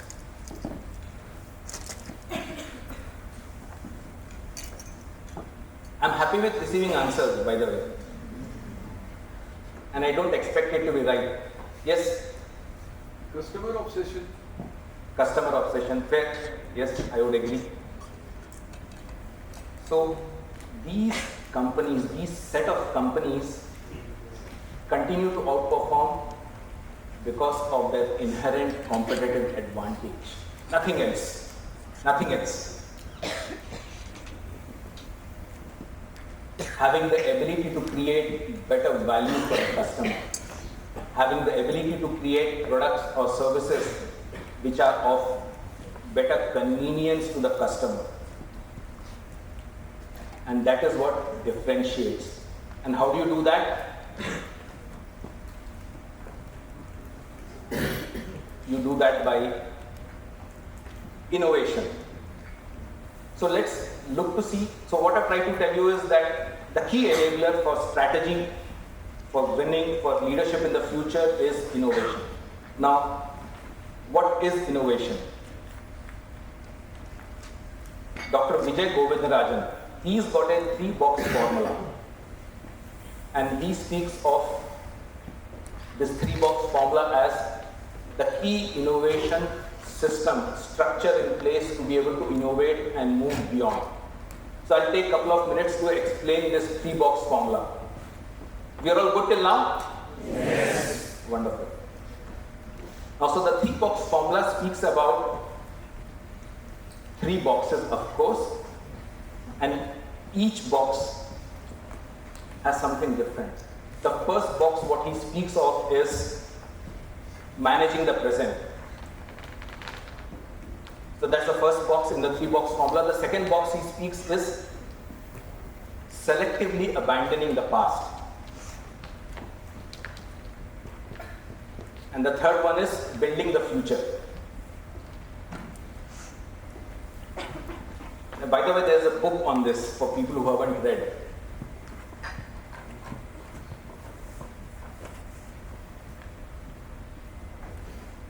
Let's look deeper into this 3-box. So the box 1 is linear changes in the system, in the industry, and you aligning with those linear changes of what is coming in as visuals from your competition.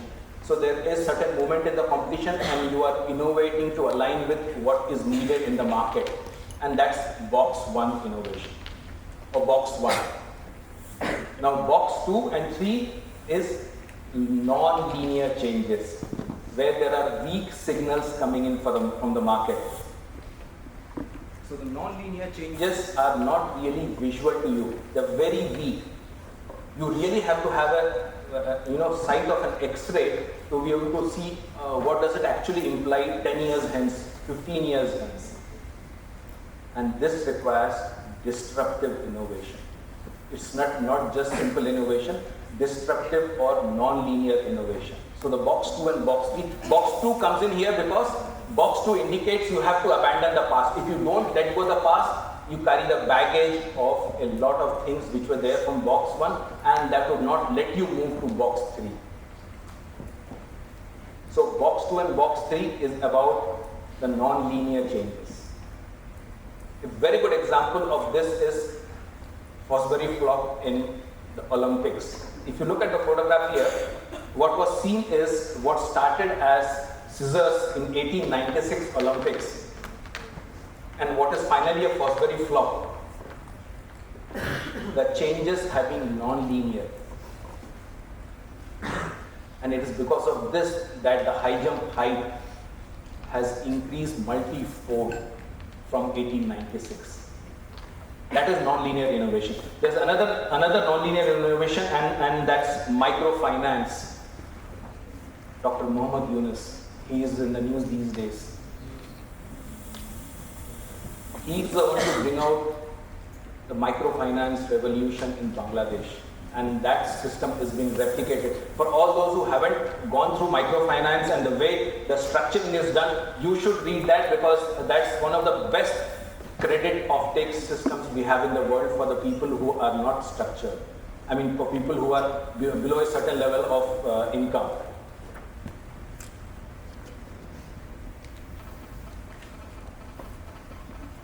Yes. Now, when we have innovation in place, we have the box 1, the box 2, and box 3. What typically comes out is leadership gap. You know, there's a saying, bottleneck is always at the top of the bottle. It is you, it is me, it is all of us. So if there are leadership gaps, if there are still box 1 and box 2 and box 3 being done, it will not see the light of the day still. There has to be some systems, there has to be ways and means to kind of transform, identify the gaps, transform, and then kind of jump out and be ahead of the curve. Well, how do you do that? I'll tell you. Before I move to that, I'll tell you the leadership gap. I'll give you a very good example of the Wells Fargo case. I'm not sure if you've seen through the case study of the Wells Fargo case, where they were, because of leadership gap, the leadership had this thing of increasing sales and increasing deposits, having increased number of bank accounts. The overall purpose, the why, the vision was not really communicated well. What really transpired thereafter was the system wherein there were millions and millions of bank accounts created with fictitious number, fictitious people, and everybody thought Wells Fargo was doing good, whereas that wasn't the case. So when there is leadership gap, sometimes there is catastrophe, and that's not the best for the company. What could be the pillars of this transformational leadership? Let's look at the pillars. Vision and inspiration. Intellectual stimulation. Individualized consideration. And emotional intelligence. So what we built up was, we said status quo isn't the best place to be. We also said innovation is the best enabler to transform. However, for innovation to be really fruitful, transformational leadership is the most important structure to have. And for transformational leadership, these are some of the pillars. Let's look at each one of these one by one. Vision and inspiration. I always speak of the golden circle. You can see the golden circle. It's 3 concentric circles. The what, the how, and the why. All of us are aware about the what. What is it that is expected of us as students, as friends, as family members, as citizens? How there are few who are not really aware. How is it that it needs to be done? How is it that certain processes needs to be followed to kind of align with the final product? The very few who are aware of the why. Why is it that we do what we do? Why is it that we are the way we are? That is our purpose. That is our North Star. For everybody who doesn't have a purpose at this moment, you need to have a purpose. As an individual, I have a purpose. As the head of an organization, I have a purpose. And my purpose is represented in the purpose of the company. Likewise, all of us at whatever spheres of life we are in, we need to have a purpose. Once you have the purpose, everything else aligns with your prime purpose. In the pharmaceutical industry, patient centricity is one of the main purpose. Having comfort of the patient in taking in tablets, dosages is one of the main purposes. Okay, have you ever wondered why is it that humans over the last 2000 years have continued to grow, adapt and prosper? Anybody? Yes? Because we have been working as a community towards our goals, so we can actually complement each other's plans. That's actually one of the right answers. Amazing. Please sit down. Thank you so much. So, a lot of time I have this thing that, we have been able to adapt because we are super intelligent. But actually that's not the case. Humans have been able to grow, prosper because we have the ability to form cultures and communities around us. Well then, what's a culture? What's a community? It's a group of people with a common set of values and beliefs. That's it. If I were to ask, what's an institute? It's a group of people with a common set of values and beliefs. What's a company? It's a group of people with a common set of values and beliefs. What's a country? It's a group of people with a common set of values and beliefs. And when you have such a group around yourself, something remarkable happens. Trust emerges. Trust is a human feeling. It's an experience. Just by doing what you speak doesn't make you trustworthy. I mean, we all have classmates who are, so to say, trustworthy. It isn't that way.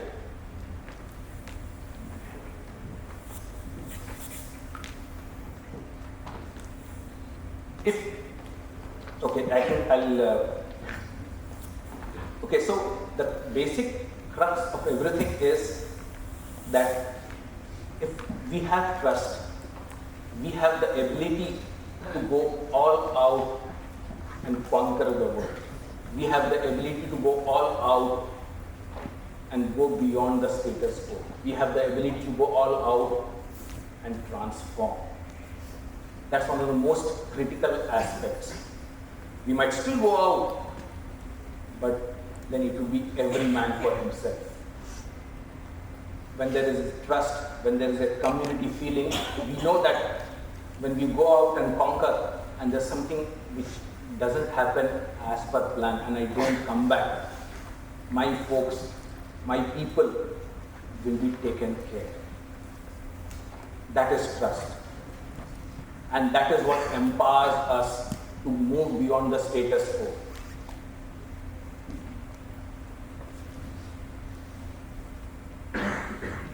Intellectual stimulation.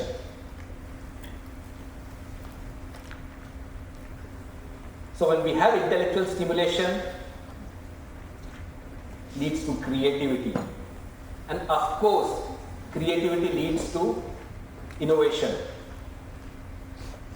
Many years back, the milk farmers in Gujarat had this issue that they were never given their dues.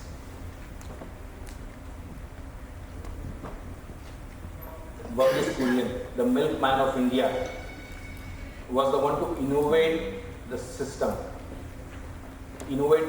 of cooperative in the milk industry and to treat the farmers as true entrepreneurs.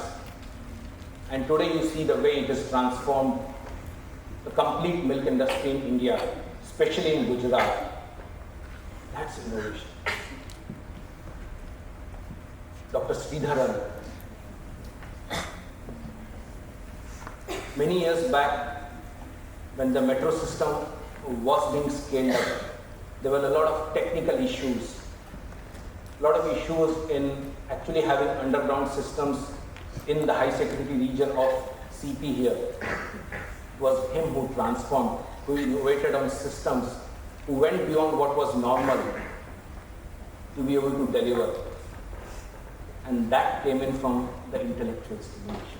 That part of innovation came in from these big guys. If you look at the innovation coming in from failures, failures always have been the key lessons for our learnings. I'm sure we all believe that the failures, the way they teach us,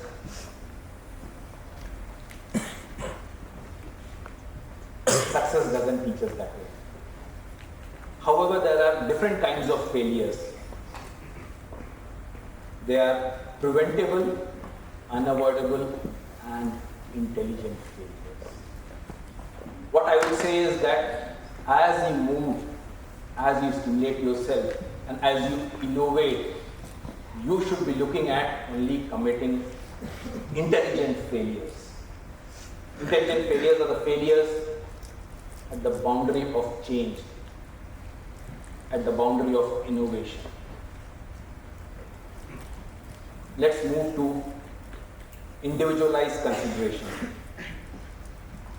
Here I have a very interesting story to speak.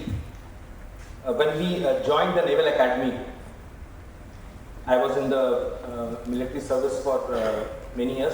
When I joined the Naval Academy at Goa, we were all from different backgrounds. And some of us were very good in academics. Some of us who came in from the military schools were good in physicals, in exercise, in running, in drill square tests. What our division officers told us was, you're all a class. You don't pass till the time everybody passes. So if a guy was wonderful in drill square, march past, he would teach the others who were not as good. If a guy was good in academics, he would teach the others. And you would only get liberty when the whole class passes the drill square test, the swimming test, and of course the academics. If there was any one person failing, nobody would really move out. Liberty is the act of going out of the academy on Sundays, going out for 8 hours. Otherwise, you're not permitted to go out. So until the whole class passes PT test, drill square test, and swimming test, you don't go out. So on individualized consideration, you move that strength. We believe each one of us are separate, and we transition that strength from one to many, and from that many to many ones here. And it is because of this that everybody passes. We also had a rule, very similar. If there's one person who does a mistake in the class, we were all called cadets. The whole class gets punished. Is that fair? Probably not. But to build in the camaraderie, that was important. When the whole division was having a cross-country run, that division only went when the last guy came. So your objective was no man left behind. Because when you are at war, you don't leave behind your colleagues. You have to have everybody winning. And this is all coming in from the concept of individualized consideration. We have to see how is it that we have such cultures in our organization, in our systems, in our setup.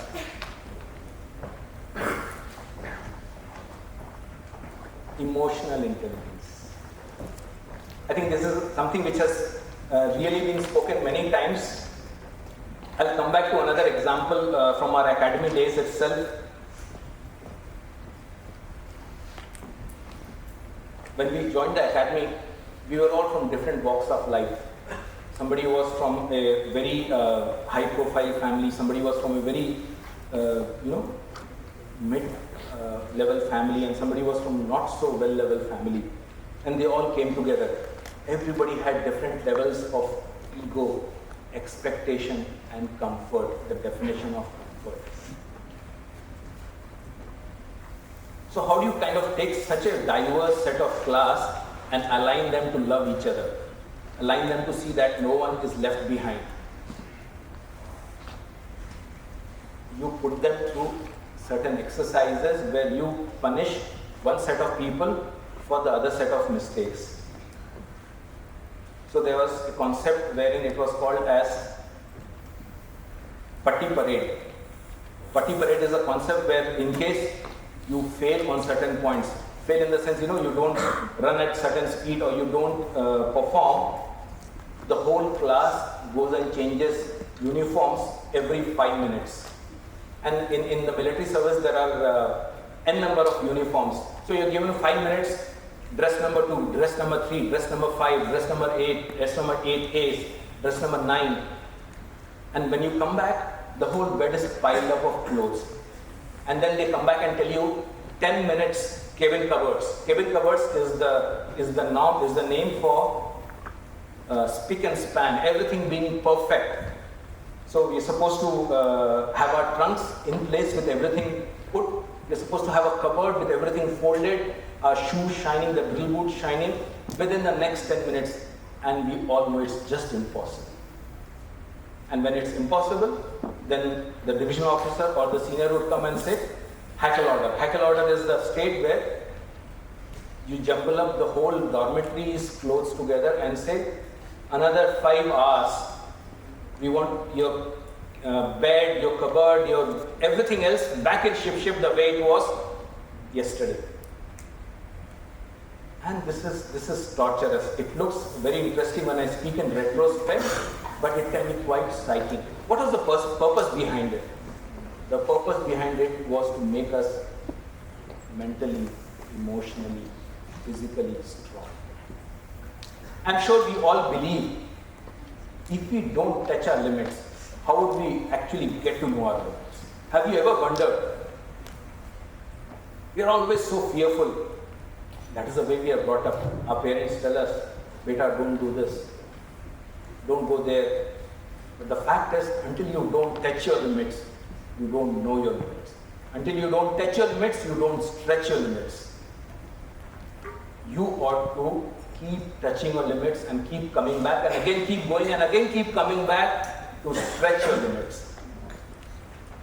And this is all on the sphere of emotional intelligence, mental strength, physical strength. There is a very another interesting thing which the US Navy SEAL does. US Navy SEAL is the strongest commando force in the world. And they have this concept, and this is basically to give you mental strength. And mental strength comes from emotional strength. When you have death coming in front of your eyes, you have to be emotionally stable and mentally strong. You know how is it that this is imparted to the US Navy SEALs? They have an exercise where the hands and legs are tied. So the legs are tied, the hands are tied behind, and you're supposed to be in the water for 5 minutes.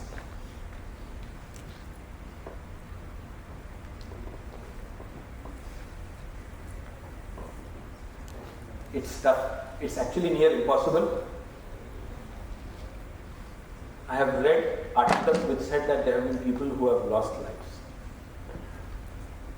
And the reason is they couldn't keep themselves emotionally and mentally stable. The art here is that when your hands and legs are tied and you are thrown into the water, you are just supposed to remain calm and stable. Nothing else. When you remain calm and stable and you stand still, you just drown. While you drown, you hold your breath. When you drown, you go 10 feet deep into the water. And of course, it's a swimming pool, it's controlled. You go 10 feet deep into the water, you hit the bottom. When you hit the bottom, you just push yourself up and you then slowly move up. The moment your face comes up to the water level, you breathe again. and then again you drop, and again you come up. This is only not possible on lung strength, it is only possible on emotional strength, that I am not here to die. I will survive, and that comes in from mental and emotional strength. I would all tell you that as leaders of tomorrow, this is something which we all have to learn. How is it that we remain calm in the face of adversity? How is it that we see our purpose even when there is everything telling us that things aren't going to be well, things are going to fail, because everybody looks up to us. And finally, when we have the transformational leaders build up on their pillars, we have growth coming. How does growth come in?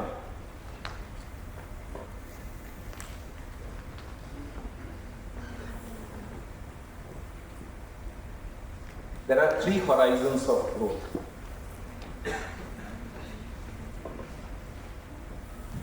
Horizon 1 is the adult. Horizon 2 is the adolescent. Horizon 3 is the baby. Horizon 1 is a horizon which gives us 60 to 65% of our revenue today, and you of course put in as many resources.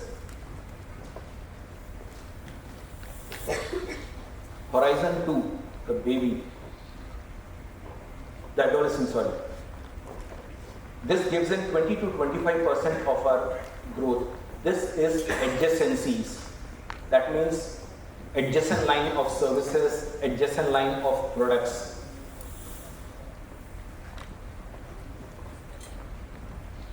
Horizon 3 is the baby.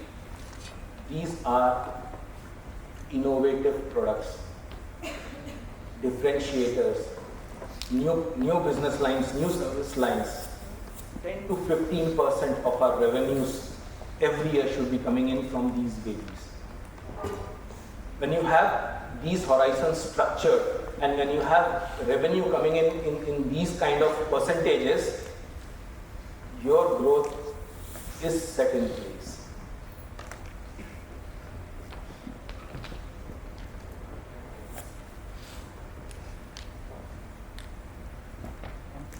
What are the strategies of growth?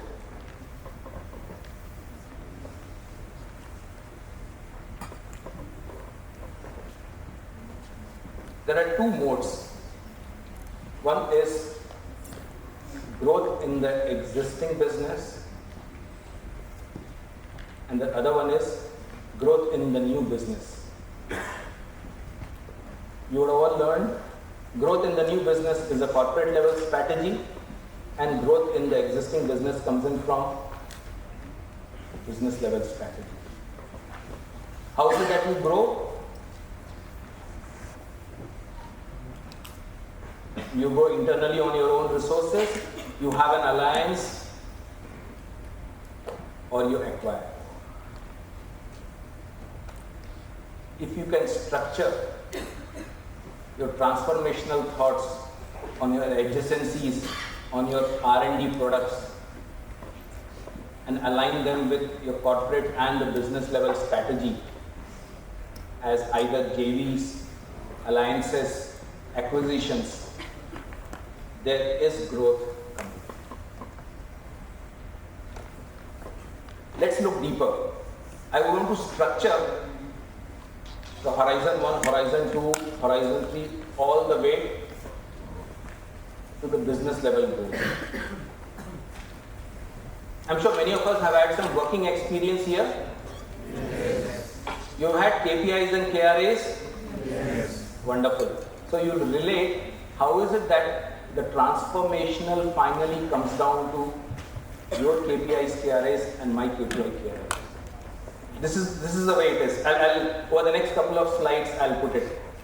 It builds down to having strategic priorities, from them strategic objectives, and then finally the KRAs and the KPIs. I'll go deeper on this. strategic priorities. So when you are in a transformational mode and we are aware as to this is our vivid picture of the future, we lat long it, we kind of position it. So we position ourselves either as, on many texts, we could put it as a top line case, bottom line, total number of employees, total number of products, market segments. So this is the place where we intend to be, let's take 5 years hence. So that is point B. And then we look at ourselves today. Where is it that we stand? The start point, the base is extremely critical, so that becomes the point A.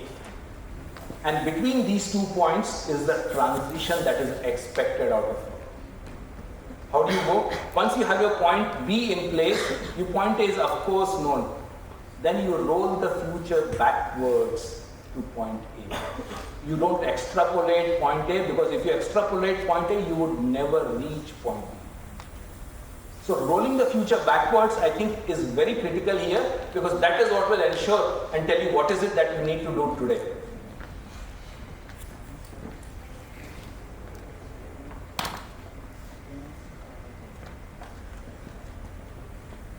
And when you roll the future backward, your strategic priorities over the next 5 years are available. From the strategic priorities comes out our strategic objectives. So for Sigachi, I have my strategic priorities as to see that we have a complete overall of the market perception of what Sigachi has to offer. And for that, our branding, marketing, communications has to be completely changed, because we want to change the customer perception, stakeholders perception. Because we believe in the point B is the place where this market perception will give us a boost as a true market leader. We are already the market leaders, however, the perception is most important, because perception is the reality. What I believe of you is the reality for me, irrespective of what you are. So market perception becomes critical. That comes in from point B, and for that you have strategic priorities. Strategic priorities get broken down into objectives, and objectives get broken down into KRAs. Before the KRAs, they get broken down into, of course, business goals, financial goals, product goals, innovative goals, and from the goals, they get broken down to the KRAs and the KPIs.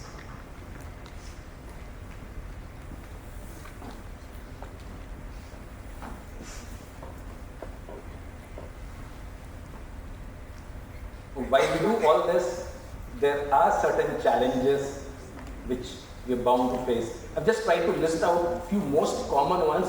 The challenges could be innumerable. But try to list out the most common ones, and well, that's resistance.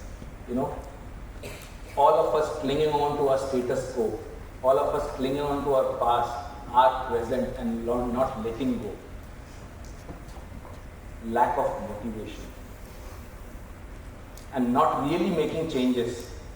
We've all heard of articles and text papers which say we start good, but we don't really form an habit. And that's what's speaking about having permanent changes in your thinking, in your lifestyle, in the way you think of yourself, in the way you carry your 24 hours. I'll not go deep into this. What is important here is that the challenges are probably much more than what the pillars we spoke of. These challenges are very basic. We need to align. We need to work out to see if our purpose is strong enough, if our why is clear, then challenges are just mere small obstacles on our path which can be pushed on the side. What next?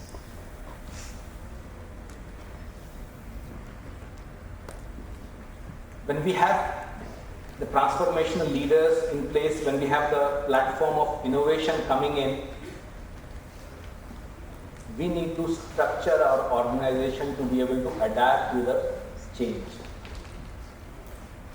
I have brought out an example here of Sigachi, where we have structured our organization, not really the organigram. The way the customers are serviced. We have delivery units servicing our customer. Customer, of course, is the prime reason why we are here. Next comes stakeholders. So first and foremost is customers. Customers, we have delivery units to service the customer. And you can see that the delivery units are being supported on all sides. From the bottom, from the behind, by the board and MD and CEO. The board is being supported by the committees which are there. And then there are key enablers. And then there are key steering team members. And then of course there are core business processes which we call as productions. Everybody's alignment is to one thing. Customers and their needs. So when we have such a structure in place, you can have a look here, we have even committee, under the committee we have transformational committee. The transformational committee is the one which sets the tone for the change, which pushes us to go beyond the status quo.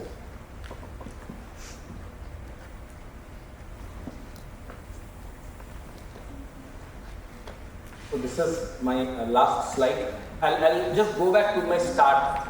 We saw that status quo was not the best place to be. We needed to have transformation.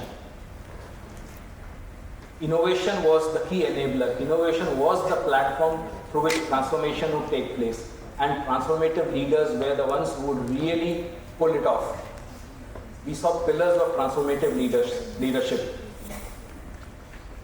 We saw limitations. And when we have all the transformational leadership and the platform of innovation coming in, there is growth bound to happen. When you have growth, you see how is it that the growth comes in, basis your position and the aspiration. And that translates into all our KPIs and KRAs. And to put everything into place, we have an organizational system. And once the system is structured, it's bound to come in as sustainable competitive advantage. Thank you very much, ladies and gentlemen. It was wonderful talking to you.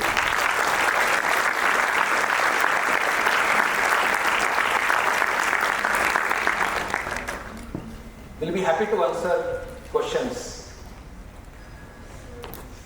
Yes, ma'am. There's one here. Sir, what I have understood is that you have spoken about the trajectory that is going upwards. So suppose I imagine a situation where there is a turbulence over which you have no control, and that takes you back a couple of years. Now, what a transformational leader would do in a situation like that? So that's a very interesting question, ma'am. I believe this is where the sense of emotional intelligence would come in. This is where the sense of empathy would come in. Whenever there is a setback, my first human instinct is to be alive, to remain where I am. So I would want to stop all my transformation and be ready, steady, fast at the place where I was meant to be, even if I'm 2 years behind.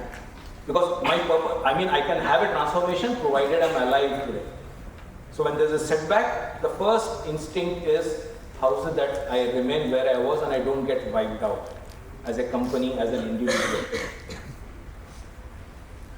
Once the storm goes away, then I restart the journey. I hope it made sense, ma'am. I'll sit down then. Please. The kind of world that we live in today is very competitive, whether it's organization-wise or individual-wise. So in such a competitive environment, we are talking of those components of AI, most of the examples that you gave were from the defense, army or navy, where the boundaries are very rigid and any kind of deviance is not tolerated.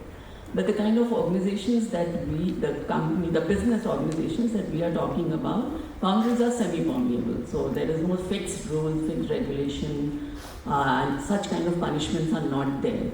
So in such a kind of situation, how to take people together, because individualized consideration will work when each one of us think that we are working for a team or for a department or for a company. But in reality, let's face it, people are not. People are working for their own gains. You know, कि मेरा चल काम हो जाए, and then I'll just, what is in it for me? What is my benefit? And then if it's there, I'll stay. Otherwise, I'm ready to move out. So the whole concept, because the relationships are more transactional. What is it that you can give to me? And then I'll think whether I'll have any kind of interaction with you.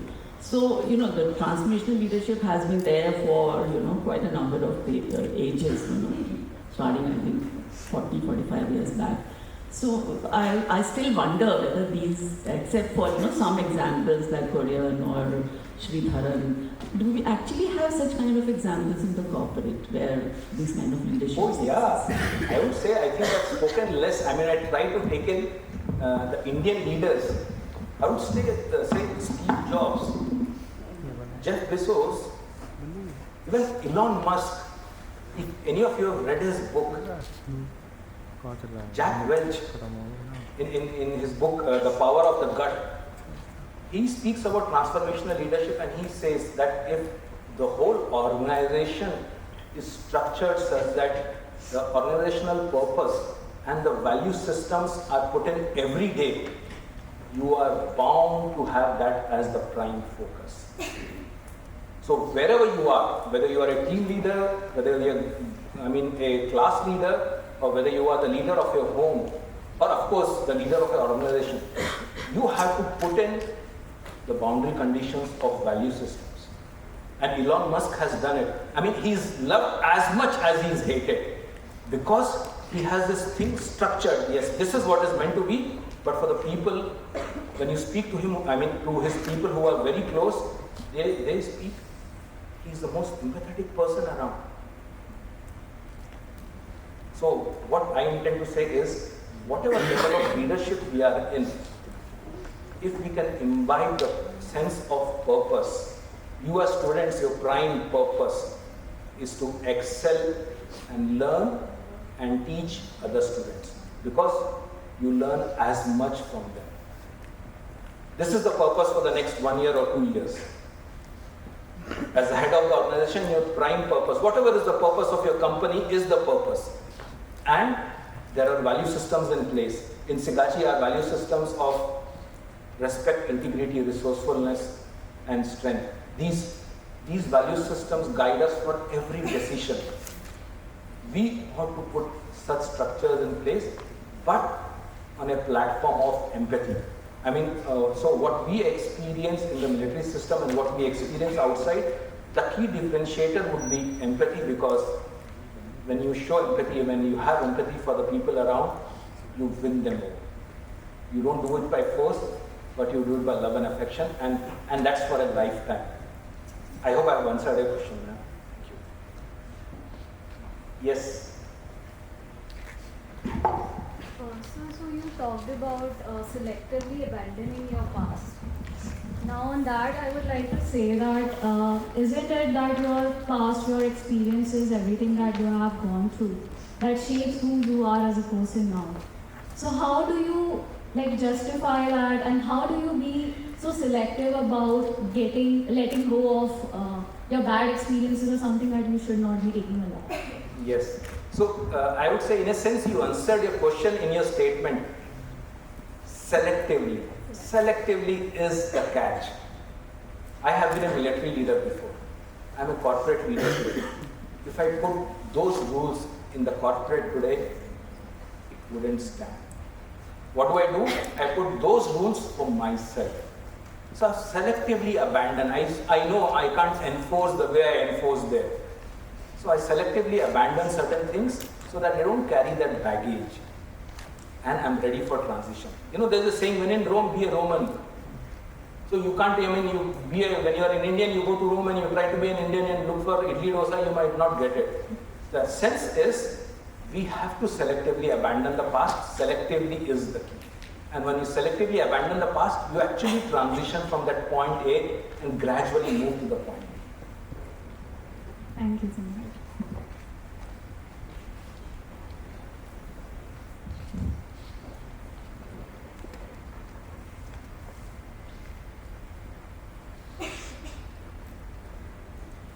Right. Thank you very much, everybody.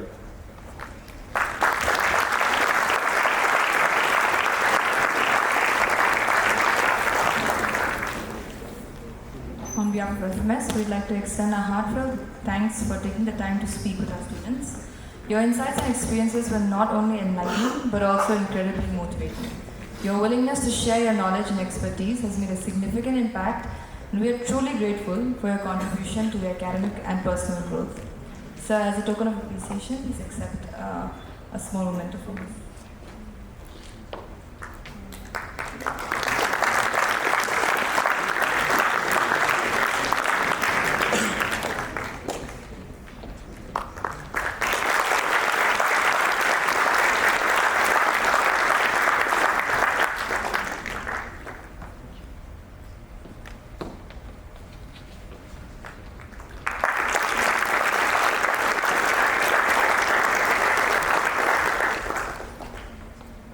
Ma'am, Soumya will invite you to the stage as well to accept our token.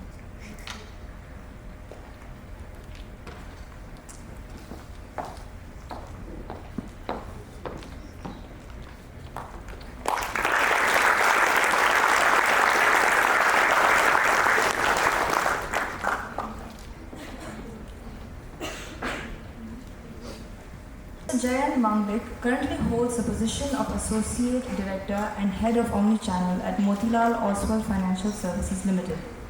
Mr. Manglik began his career in the financial markets as a share trader, eventually establishing a sub-broking entity and later a successful broking company. In 2005, leveraging his hands-on experience, he transitioned to a corporate role as business head at RR Equity Brokers. In 2007, he joined Religare to lead its nascent commodity business, quickly establishing Religare Commodities as a market leader. By late 2011, he was entrusted with the leadership of the Religare Broking Network. After a 13-year tenure at Religare, he accepted the challenge at Motilal Oswal to build a new retail broking and distribution channel, Omni. Despite the challenges posed by the COVID-19 pandemic, within 18 months, the Omni channel became profitable with a team of approximately 1,400 members across 87 towns and cities. Beyond his business acumen, Mr. Manglik has served as chair of FICCI's National Working Group.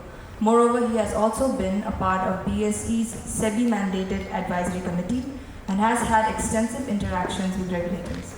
He has received multiple team awards in equity, commodity, and currency markets, as well as individual honors, including the Contribution to Commodity Markets Award from Z Business and the Equity Personality of the Year 2017 award from BSE TEFLAS.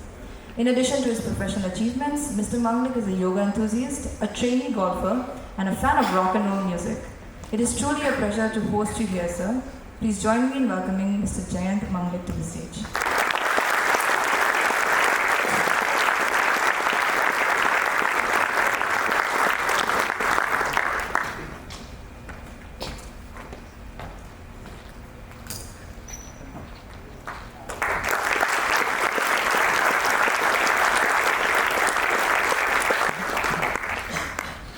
Is that good? Yes. Okay, hi. So my name is Jayant Manglik, and I work with a very exciting company called Motilal Oswal, which is in a even more exciting field, financial services and wealth creation for clients. So, I just introduced, but broadly I just want to tell you, instead of moving from a corporate role to entrepreneurship, which is what usually happens, I moved from entrepreneurship to a corporate role. And in hindsight, it was a great decision because financial services was expanding business. So, how many people here have invested in the stock markets or have an account? Wow. Did we have made a photograph? Very good, right? yes. Pretty amazing. Awesome. So, anybody, what is the Nifty today?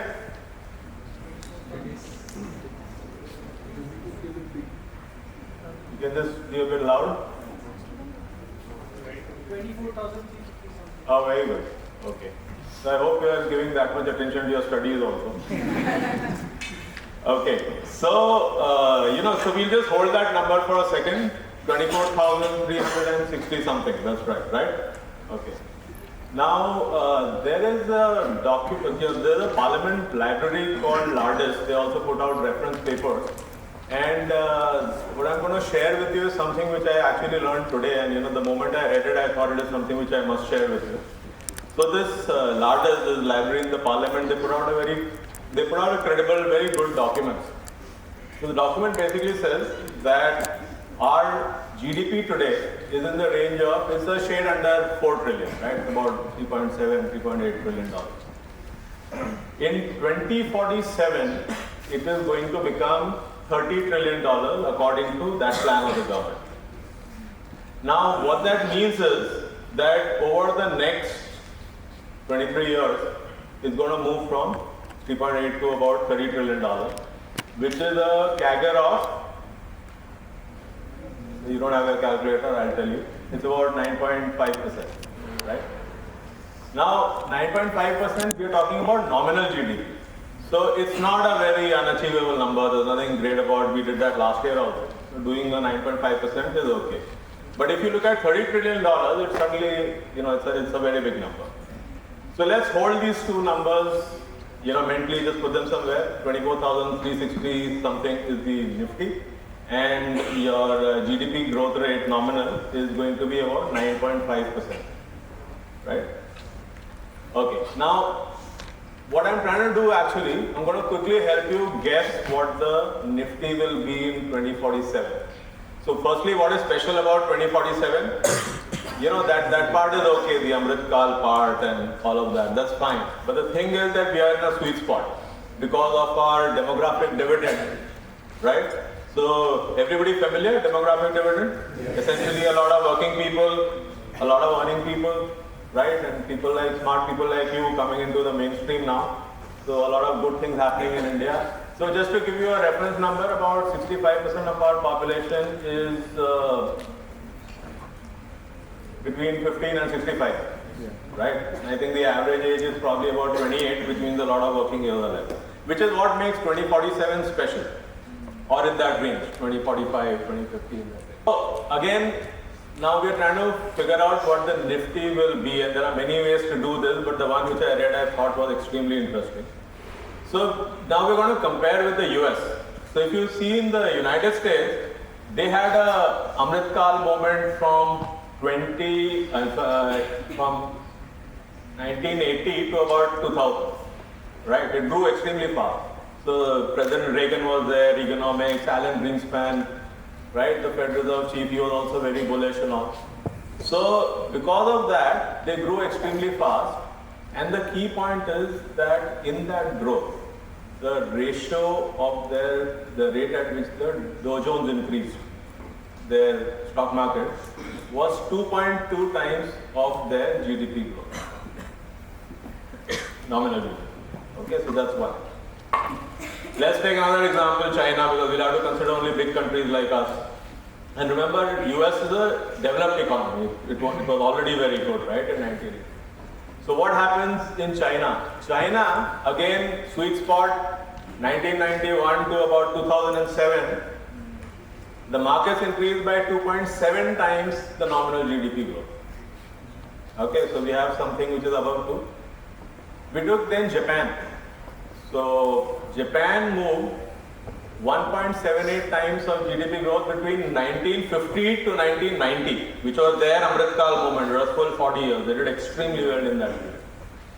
So what that means is you could broadly say that 2x is a fair number to take for a period of accelerated growth. That means the markets are going to reward the people who invest in it. So now if 9.5 is our nominal GDP, what would be our CAGR for the next several years in accelerated growth? 19%, right? So now and if you want, you can use your calculator. If you start growing from $3.7 trillion, we move to 30 trillion. So the market, what will it move from at 19% from 24,360 you said, right? From 24,360, what will Nifty be in 2047? How much? 2047. 4 lakhs. 4 lakhs. Anybody else?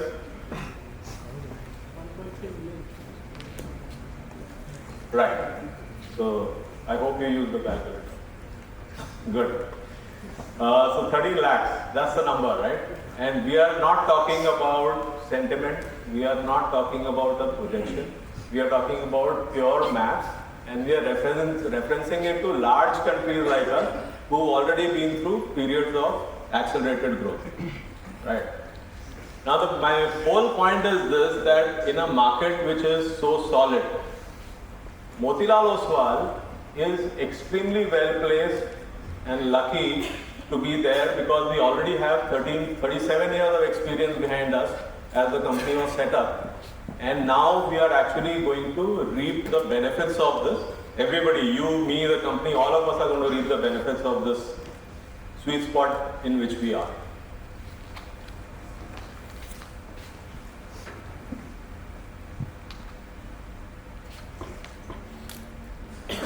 Okay. So this, of course, we started eponymous. Mr. Motilal Oswal is the founder of the company. What you may or may not know is that the other equal partner is Mr. Ramdev Agarwal. So Mr. Motilal Oswal is essentially execution oriented, and Mr. Ramdev Agarwal is one of the best known investors, right? People who are on the stock market would probably have some idea. One of the best known analysts and investors in the country. How they actually met was they were both students in chartered accountancy, and Mr. Ramdev Agarwal, they didn't know each other, but eventually, they used to go to the same place from where they lived, and Mr. Ramdev Agarwal was giving a lift to Mr. Oswal, and then they became friends, and then, he would do, Mr. Agarwal would do the analysis, and the execution of the trade would be done by Motilal Oswal, and that's how the company actually came about. This is 1987. So, it's not that these are the two people who are there. We have a very professional set of CEOs who are there. There is a range of businesses, all within financial services. And there are a whole lot of people, as you will see, who are there. I will be talking about one or two of them later on. But I just want to tell you that there's a huge depth which is already in place. So in financial services, there's a lot of different streams within financial services in which we are. And I have been associated from the beginning of my career with broking and distribution. Yes. Right? This is one of the largest full-service brokers in India. We have 2,500 cities.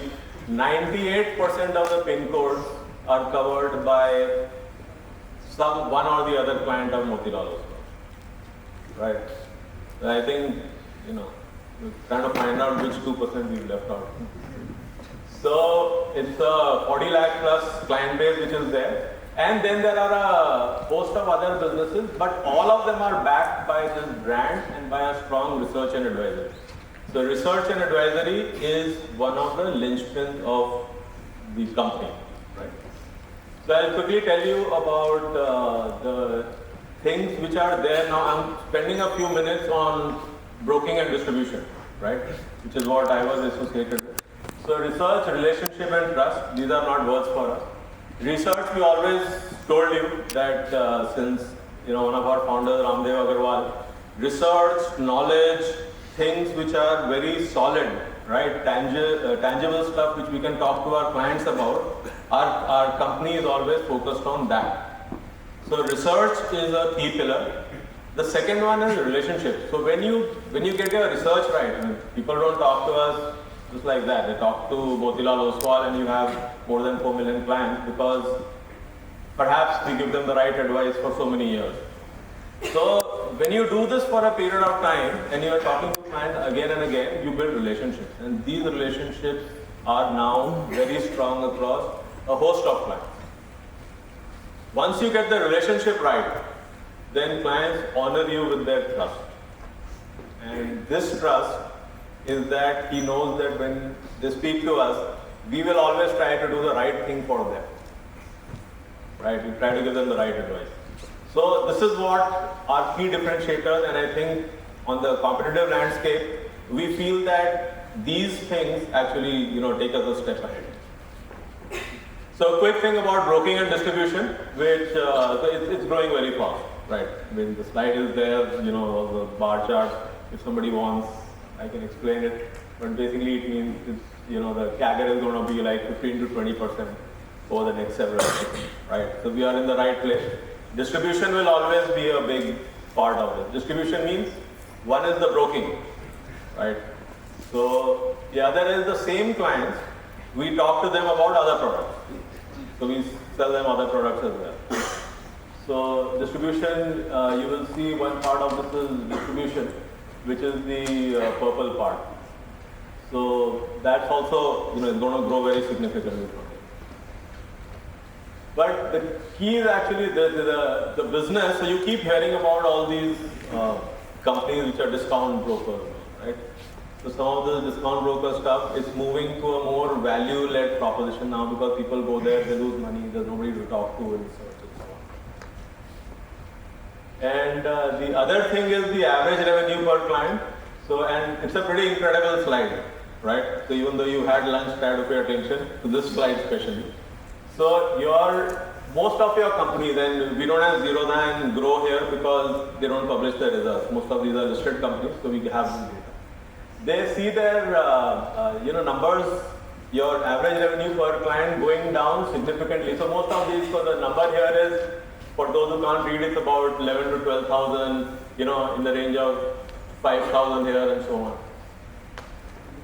We are at 28,000, and we have been there for a long while.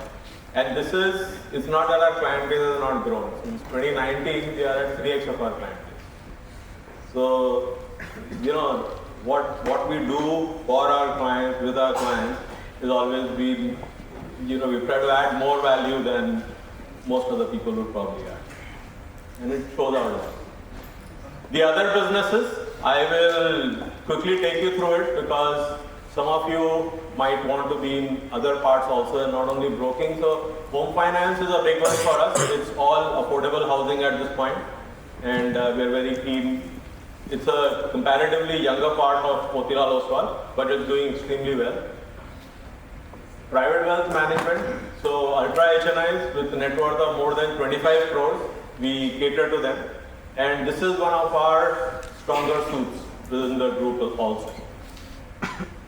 Asset management, AMC, Motilal Oswal AMC. I think if you go through the list of the mutual funds which are there, probably some of the best performing mutual funds you will find are from Motilal Oswal, and we'll share the reason with you right here. It is this thing called QGLP, Quality, Growth, Longevity and Pricing. So this was invented by Mr. Ramdev Agarwal as an objective way. He actually, in a sense, learned it from Warren Buffett of how they actually value the shares. And this is what they use in all of the stock selection which is done for the mutual funds. So, there's almost 100,000 crore fee earning AUM, and QGLP remains the core investment philosophy. We use that across the board. Institutional equities. Now again, it is institutional broking, so there are domestic and foreign institutional investors. And there's a lot of interaction with them, there's a lot of interaction with people in the market so that they get the right feedback on what sector will do well or how the country is doing or is likely to. There's a lot of research that they are covering 300 companies, etc. And there is a trading, very specialized trading desks which are there, which deal only with institutions. Investment banking, something most people who are in, doing their MBA, they look forward to something like this. So yeah, we have investment banking where early capital markets, as well as M&A and private capital raise, on both sell side and buy side. We have strong teams out there and they do quite well.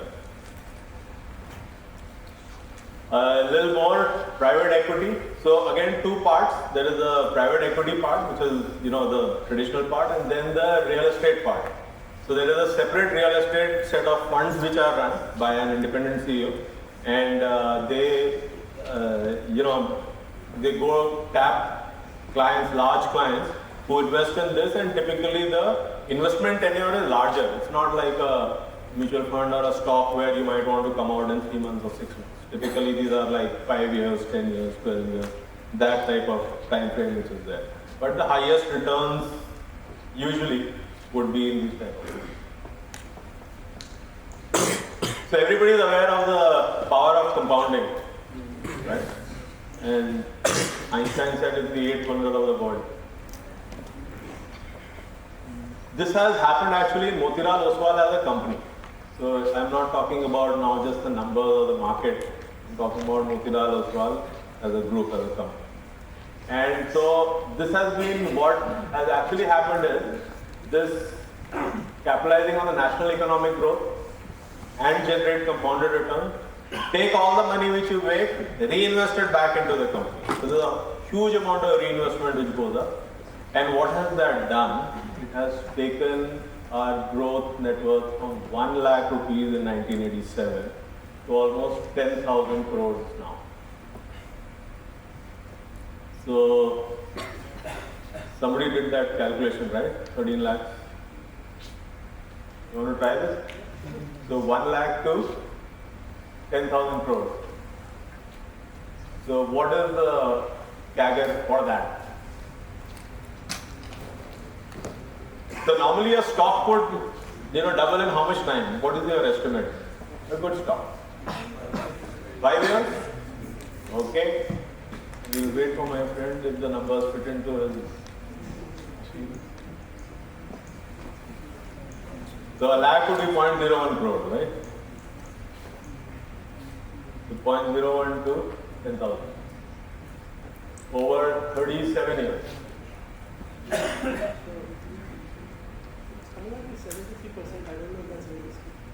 It's not realistic, it's wrong. It's 124. Okay, so you have a company which has been growing on average net worth CAGR of more than 100% every year, right? And let me put it to you like this, even if 76 was the right number, it's still a crazy number, right? Because you're talking about 37-year period. So this is the type of company it is, and there are actually, I'll share with you, a bunch of people who were smarter than us and they figured this out before us and they stayed with them for the last 20-25 years. And they're all doing very well. So what actually happened, right? So when we do this power of compounding, so we started here 1987, and then there are a whole lot of steps which happen where the company goes public, the AMC starts, they launch their first fund. So different things kept getting added, and that's how the net worth trend moved up. And now we have, in our Q1, we had a 1,021 crore profit in the first quarter. We just ended 30th June. So that's starting from a 1 lakh rupee net worth in 87. Okay, so how does this happen, right? So double engine, pretty much a fashionable word nowadays. So there's an operating business and there's an active investment book, right? So our operating business does extremely well. In addition to that, our active investment book which is there, that is also utilized well in making sure that it adds to how the company is doing. So I think between these two, having asset-light business, diversified revenue, and each business managed by a separate CEO, right? And the active investment book. So there is skin in the game. You'll see the first point here. So what does that mean? In each and every mutual fund, in each and every AIF or PMS, which is put out or manufactured by Motilal Oswal, one of the larger chunks of money is put in by Motilal Oswal as a group. So the company invests its own money first into the fund. So for example, and I'm just throwing a number, if if the target is 1,000 crores, then maybe the first 100 crores will be put in by the company. right? Because they have so much faith in the way the process has been set that they're going to do well. Robust digital infrastructure. So, all the boxes are ticked. We spend a lot of money, and sometimes it's not even an option on technology. So, all the stuff which we need is there: data science, technology, part, growth, digital infrastructure.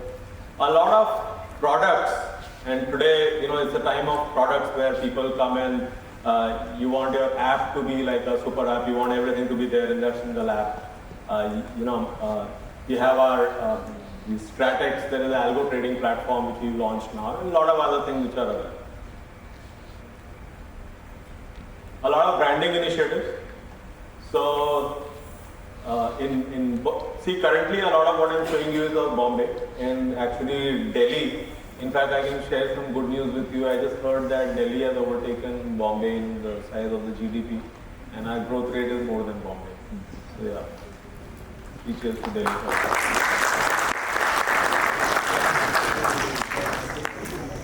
So, which is why Delhi is our next biggest market, right? So we've got our top 10 in India, etc. We're trying to build more focus.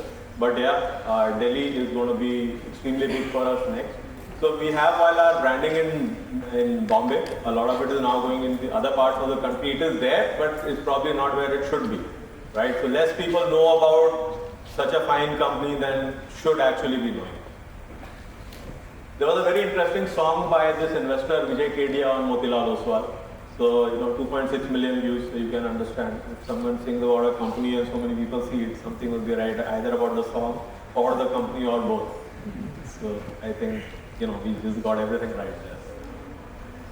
Other branding initiatives, of course, on television, Z Business, The Budget, CNBC, we are always there. IPL, ClickBuzz, tie-ups, a lot of these things are already happening. This slide is actually the reason why I think, so I've spent 5 years here, right? And this is the slide why I think everything actually works so well and why people are so happy in Motilal Oswal. So, if you start with the values, integrity, pretty much of a no-brainer. We're dealing with the fiduciary responsibility, you're dealing with people's money. So integrity is non-negotiable, right? It's a very solid part of this.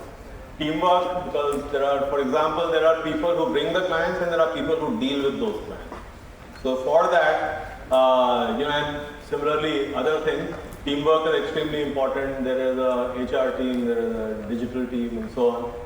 Meritocracy, again, it's a very transparent system, perhaps one of the most transparent systems of rating in the country. It happens twice a year. And every month people get their, they can check on how they are doing on their KRAs. Passion and attitude is what we hire for, right? So we can teach you the other stuff, but if you have the right attitude and if you have the right passion, if you love what you do, then I think that is the first step towards what we look for. And finally, of course, excellence in execution. For the type of business we are in, we cannot possibly compromise on something like this. So if you look at the behaviors that define us, now these behaviors, it's about walking the talk, right? So we actually have a award system for people who are doing this. So it's not only about people who are doing a lot of business and all that, right? So there's separate awards for people who do well on this front. So positive attitude, yes, definitely optimistic. We just started with the market being at 13 lakhs. And ownership mindset.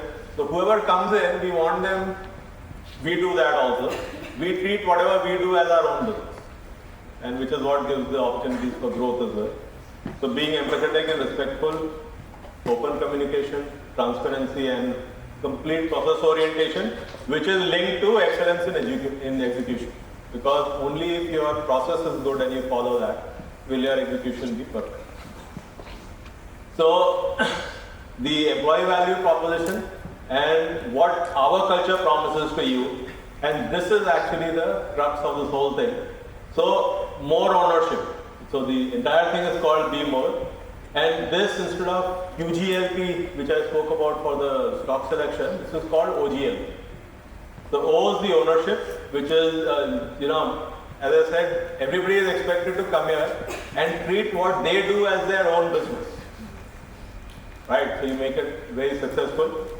More opportunities for growth. A lot of it flows from the ownership itself, but the company will go a long way in making sure that you get the opportunities which you want and you deserve. And more learning. So learning a very key part. So if you see CNBC, and so when the anchor, for example, they open their, they have the laptop in front of them, and you see Motilal Oswal, knowledge first. So you don't say Motilal Oswal, equity business or this and that. Then Motilal Oswal, knowledge first. Because in Motilal Oswal, learning, as I said earlier, is the number one thing. So we had a set of people, who tied up with the college, tied up with this Cornell University. 40 people went and, in this tie-up, and they went abroad to study, etc. as part of this tie-up.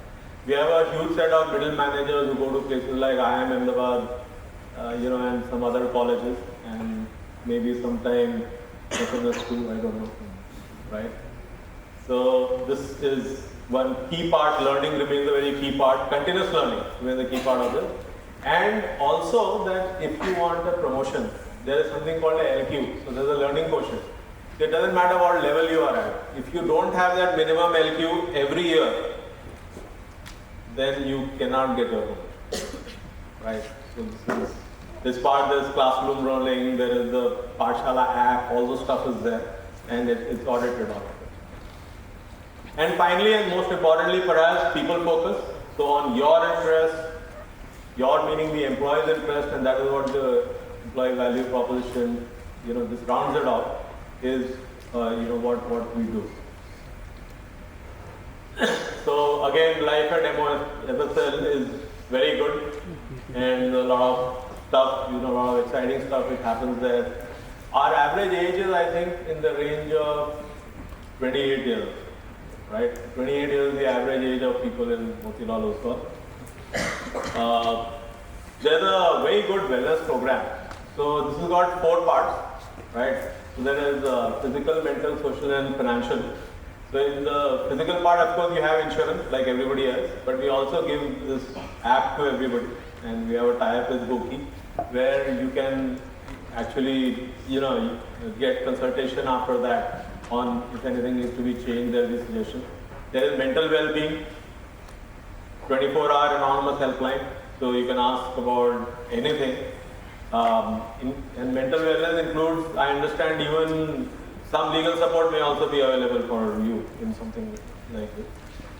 Social wellness, so like-minded employees, a lot of hobby groups, trekking, walking, all kinds of clubs where people are part of it. I think there is a next slide which covers that. And importantly, financial wellness.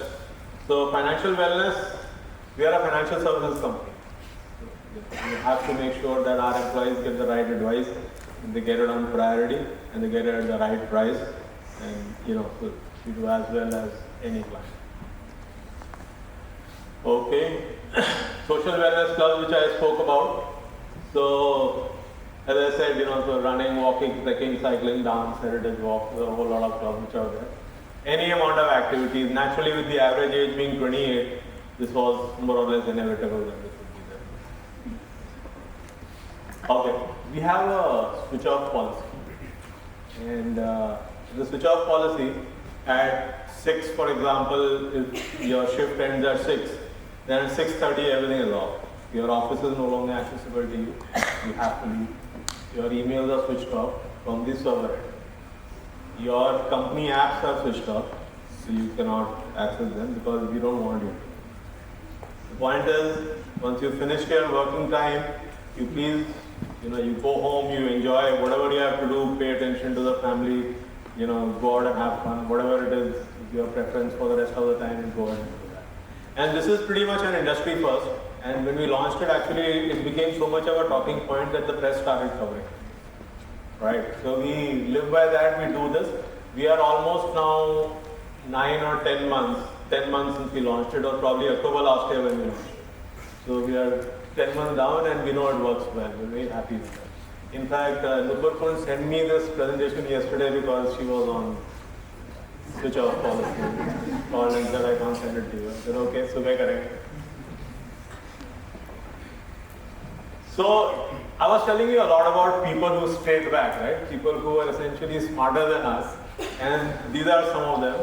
So this is Ajay Menon, joined 1998. He came to do his 1998, right? We're talking about like eons ago. So he comes to do his articleship for his chartered accountants. He's a chartered accountant. And then he joins, and he stays back. In 1998, he joins. In 2015, he's the CEO of Motilal Oswal's largest business. Right. So he's 9 years now. He's been the CEO here of broking and distribution.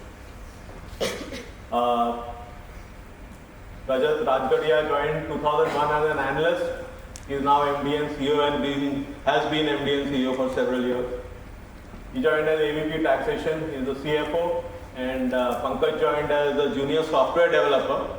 And he is Director Information Technology. So he has our entire IT stuff across the globe. So these are just some examples of people who joined early, stayed, and of course they're doing extremely well here. And they are also the people who made Motilal Oswal, because both ways, right? The company did well for them, they did very well. These are some other people who, there are stories of growth and grit, as it says. And I think these are real stories and people who are still there in the organization and continue to do that. So we have 12,500 people now, and this number is only going to increase. We've been hiring in the recent years by more than 1,000 a year, I think. Net hiring rate, net attrition is more than that. So the company is really going leaps and bounds on that. So what I'll do is that this is really what I had to share to give you a brief about how Motilal Oswal has been doing over the years. And we'll end with our culture anthem, which is there. So you just get a feel of, I think, a little bit of our headquarters is shown, and all the people who are there in this are all employees. So, what do you run?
process orientation, positive attitude, empathy, ownership, open communication.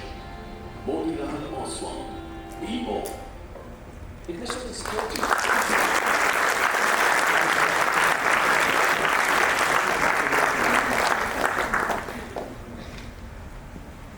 So this is what we actually have to share with you today. And if there are questions, we can take them now.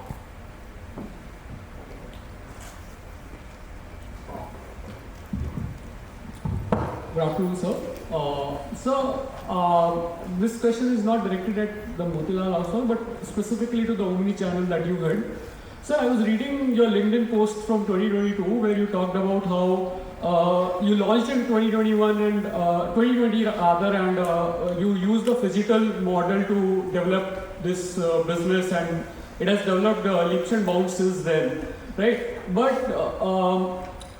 it seems a bit counterintuitive to me to go phygital in 2020, right? When COVID hit, everybody was going digital, and you chose physical model for this. And as you talked about demographic dividend also, the ongoing generation that is coming up is more digital rather than physical. So what was the reason why you went phygital, and you went bullish phygital even while the pandemic was raging throughout this country? And what were the challenges, or what are the challenges you think that this business model will face in coming years as the more people move to digital rather than preferring physical?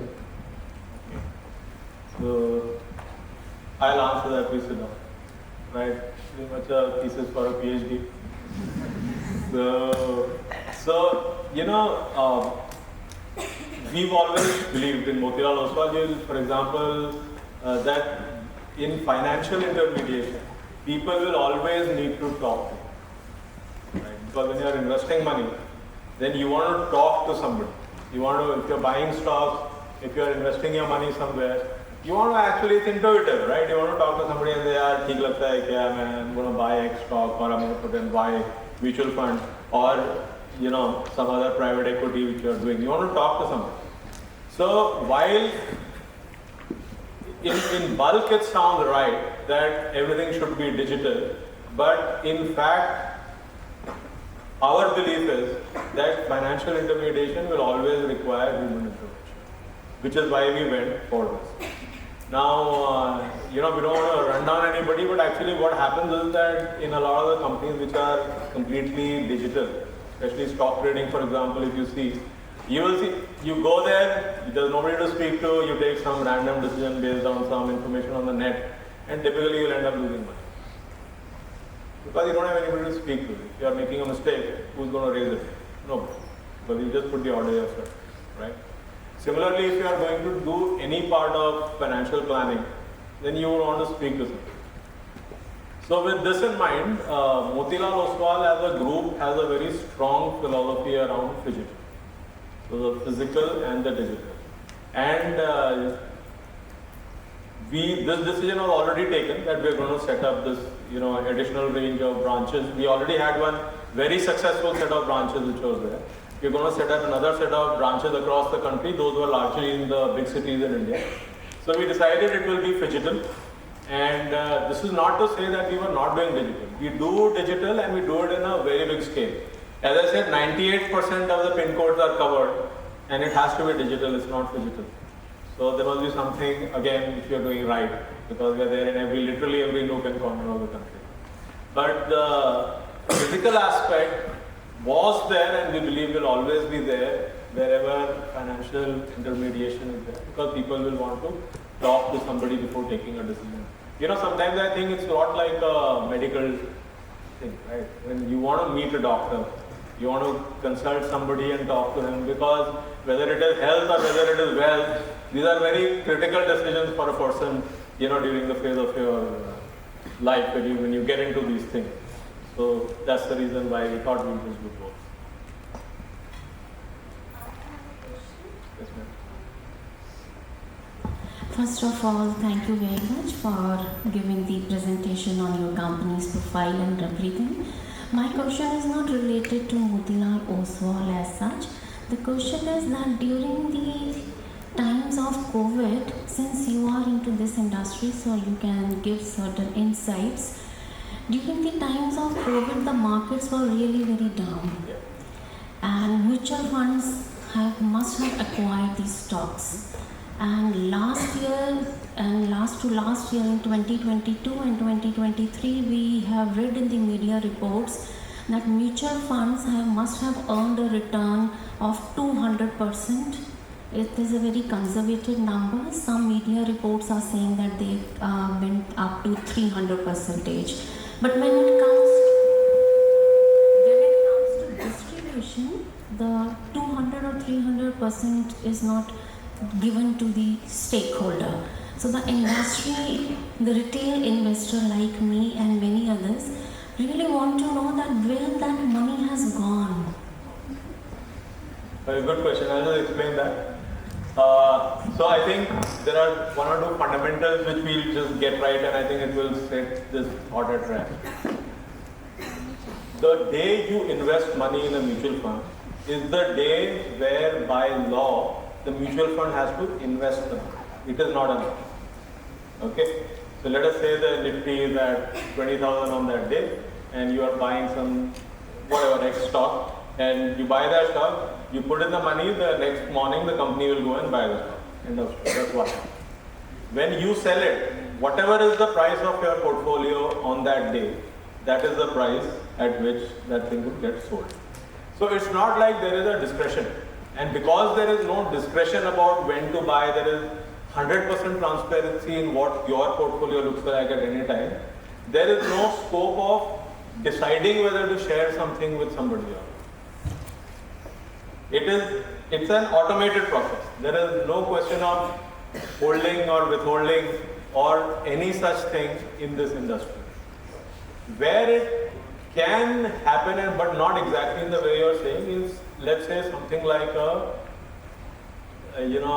private equity fund or maybe even a PMS, where a company which is giving the service may have a system where they say that if you make a return above 15%, then whatever you make, we'll share half of it. But that still won't go to where you are sitting. That will still be, it's a number which is transparent because you know you're holding. You know the prices at which you entered and the prices which you exit. So, I understand. You said that if market said or media said that 200% is a return, I am not getting 200%. So I think that probably I have not invested in the right space. No, I think you understood what I said. I don't want to say what I think of the media now. Whoever wrote this, but see, I have invested during the time of COVID only. Yeah. Fine. So then, ideally speaking, logically speaking, one should be getting more return than barely 30% return or whatever it is. So you know what the stocks were bought by the mutual fund? Yes. What the price was at that time? What is the price at this I'm point? getting the annual return of the mutual fund. That stock index also I'm getting. Okay, that's fine. So, the bottom line is that I have shifted from mutual fund to direct investing. After that, that's a personal choice. That's a personal choice. If you have the time and you can do that, then that's one option which is always there. But mutual funds, I just wanted to tell you that it's completely transparent. They invest the day they take the money, and the day you say you want to sell, they'll sell it, and whatever is the difference, that will just come to you. It's a machine. It's a huge machine.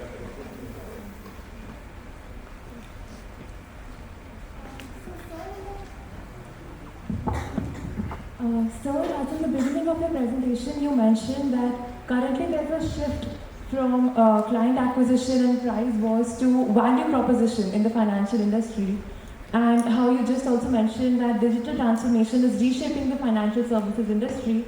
So how is Motilal Oswal's strategy evolving to not only meet but also anticipate these changing needs and behaviors in the first place? Okay, so see, one big shift which is happening is when I'm talking about a value proposition, then, for example, broking is transaction, right? You call and say, I want to buy this, and you call and say, I want to sell this based on whatever information you have. But what we have seen is that clients are now actually going beyond that. They are saying, we don't want only a transactional relationship. we want a more solid, more long-term relationship which is aligned with my goals and my financial goals and my plans going ahead. So we kind of, we do our own surveys and a lot of information which comes in. So where we try to figure this out. And what you raised is very pertinent because as the first step of that, and I think it will probably get announced next week, Motilal Oswal, our broking and distribution division, is being named as wealth. So, 3 cheers for you. I think you really hit the nail on the head. What we are going to do on Monday, you already told me to do.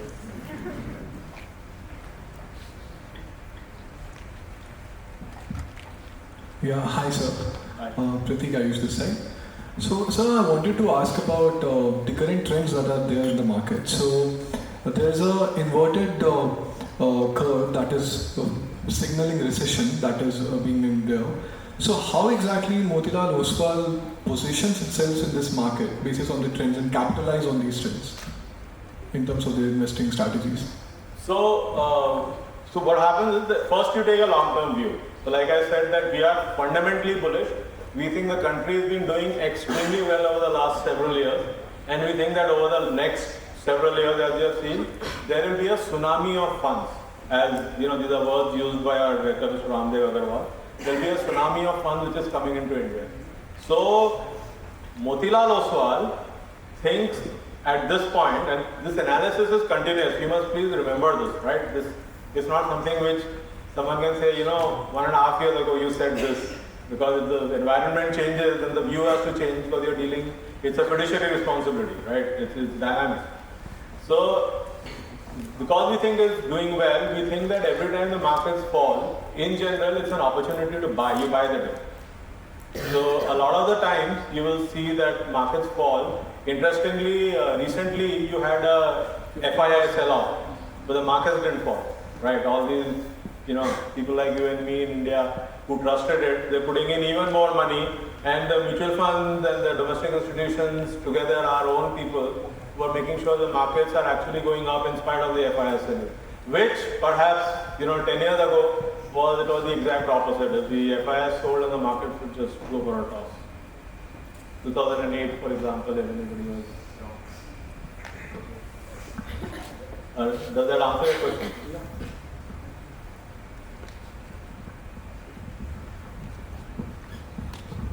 Hello sir, my name is Jayashree. So I wanted to ask, how does Motilal Oswal manage financial services differently in Omni channel and as well as retail strategy? Okay, so please. So in the Omni channel and retail, it's fundamentally the same. So what happened was that our existing retail, please sit down, be comfortable. If in the retail channel, it was there only in the top, I think 14 cities.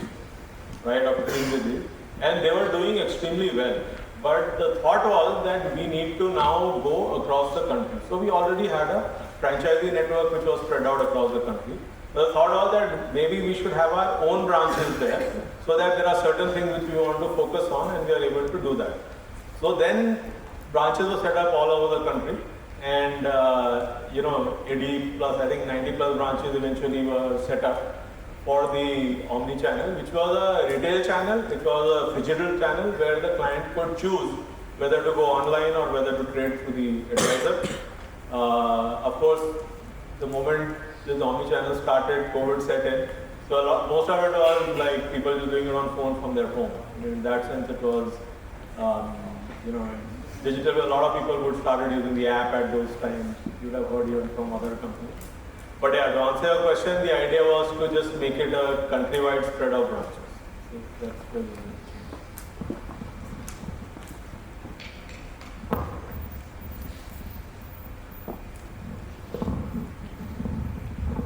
You want to go?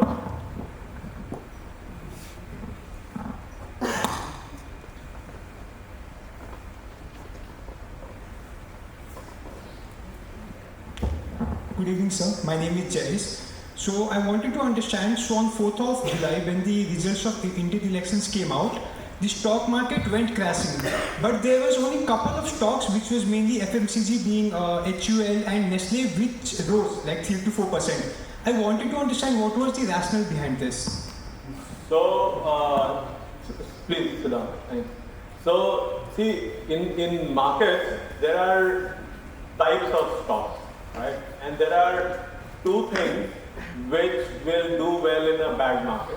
They are called defensive stocks. That is FMCG, and the second is pharma. If you will see, you will find many pharma stocks also.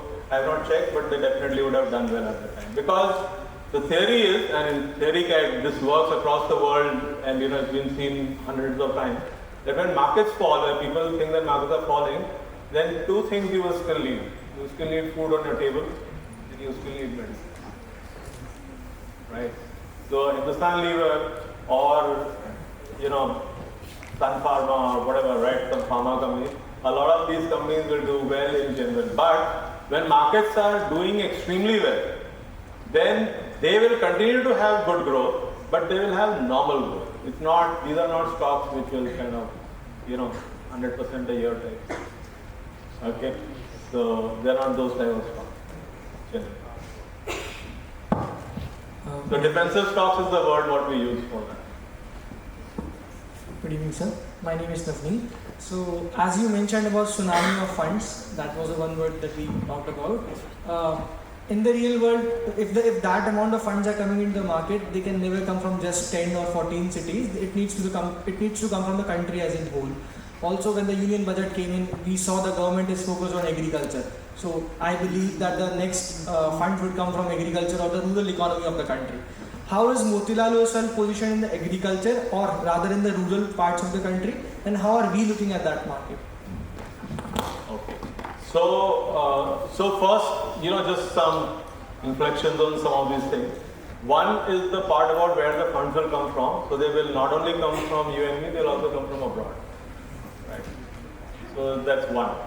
And people who are investing from abroad, they use their own experience in other countries to decide what funds they want to buy. Right? So they would have invested, as we said, in US, in China, in Japan, in South Korea, many other countries. So whatever they have learned from there, they would say if they feel, and see, investment is a choice. All of us will never have the same view, which is why a market works. Sometimes I am selling, you are buying, sometimes it's the other way around. If everybody was buying and there was no seller, then there won't be a market. So, to answer your question, the people who are buying, they have their own research and they decide, they figure out what they want to buy. Right? So it's very hard to know what he is thinking or he is thinking or he is thinking. There are different companies who think in different ways about this. Right? The second part you said about agriculture. So there will be stocks, which are related to who are creating infrastructure in agriculture. There will be, for example, commodity exchanges, right, where investments can be made. There might be people who create implements for agriculture, pesticides. There are any number of such things. Plus, there will be companies like, DMart, for example, who talk about, what's it called, farm to fork, right? So you buy straight from the farm and you try to give it straight to the client, so there are no middlemen. So they also become direct buyers from the farmers for this, and therefore the farmers benefit. So you buy a DMart stock and everybody benefits. And I'm not for a moment saying go ahead and buy a DMart stock because I have not done any research on it. It's just an example. But so essentially people figure out what they want to buy depending on the logic which they use to buy stock, and then they go and buy it. But agriculture, yes, it is a central theme, and definitely there will be some money going into stocks which are related to agriculture.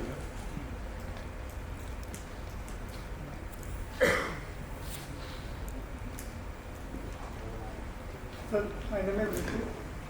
So I have a question. Hello. Yeah, hello sir. Yeah. So there has been a UPI movement in banking.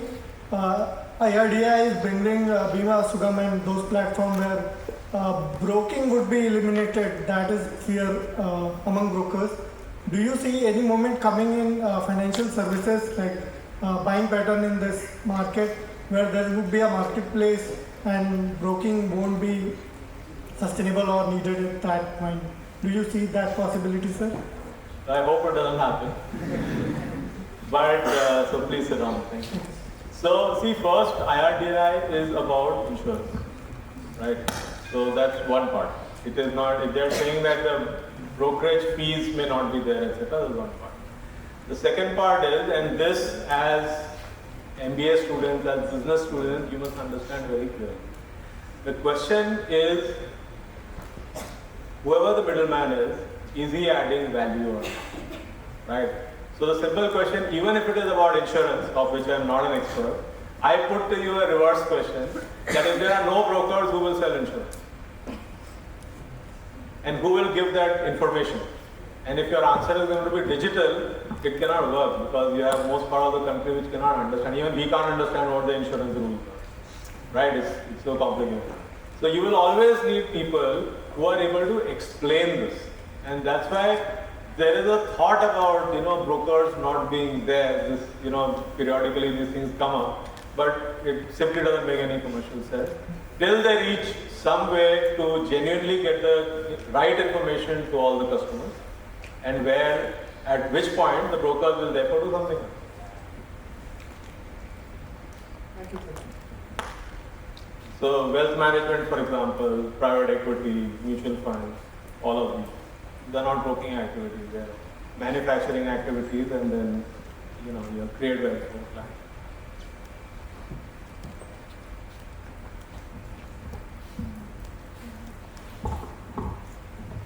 Good afternoon, sir. My name is Niharika. So I have a question.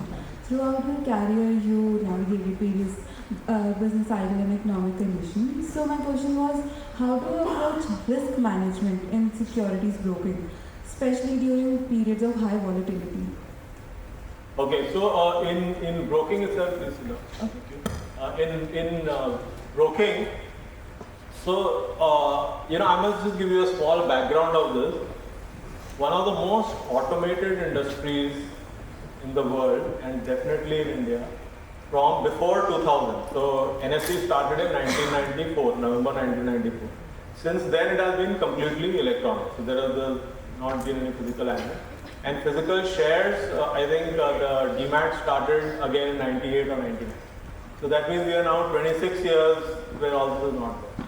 So for the same reason, all the risk management will happen is also automated. Everything is very highly evolved in the market. So all the decisions which are taken, most of them are taken by the machine. So if there is volatility, even that is built into, because now we have enough years of experience to figure out, and I'm talking about the software which are there or the algos which are there, to figure out what are the right things to do. So I'll give you an example. If you are a client and you've given me 100 rupees, and let's say you're doing derivatives, so the moment you hit 70 rupees loss, all your positions will be squared. It will not happen by my asking or telling. It will just happen on its own. It will just. So this is a global square. So essentially there is a very strong risk management mechanism which is in place, and which is right because hundreds of thousands, in fact crores of clients trade every day. So there cannot be a situation where it is not automated, where it is manually done. Otherwise scalability simply would not. So technology is here. Thank you, sir. Good. Good afternoon, sir. My name is Bhavish. Initially, you mentioned that you started your career as an entrepreneur and a trader. Can you talk a bit about what were the financial instruments you traded and the methodologies you utilized for your trade executions? Okay, so there is no sophisticated way to say this. I used to do SATA, right?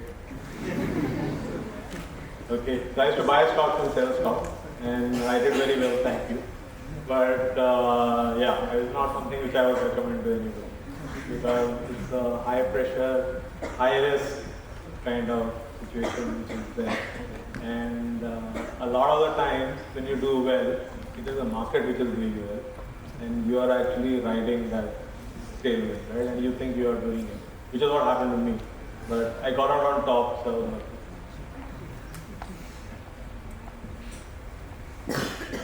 So good afternoon, sir. My name is Manas. I just wanted to ask that recently the government increased the tax rates for STCG and LTCG, and there's talk in the market that in the upcoming budgets the government might still further increase the tax rates. So how do you think that will impact the stock market and the people who are investing in the stock market? Because we are expecting a tsunami of cash, as you said right now, and the government is increasing the tax rates to capitalize on that. Yeah, so I'll just give you one or two angles. One is that, the tax rates have kept changing for a long time. Right? They've gone up, they've gone down, they've gone sideways, all over the place. But the volumes have only gone one way, up. Right? The second is, you should always remember, this will always, any situation like this where somebody is giving money and the other person is taking money, which is the type of relationship you have with any government where tax is concerned, it's always a negotiation which happens and it is dynamic. So there is also an industry pushback. There is a pushback from the people who are paying the taxes. For example, clients, when they, if for example, 100,000 people are complaining that, the taxes are too high, then any government will listen and say that, okay, we need to bring it down.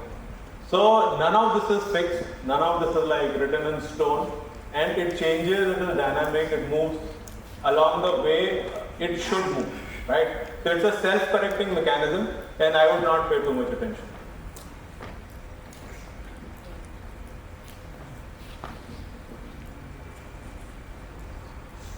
It's like,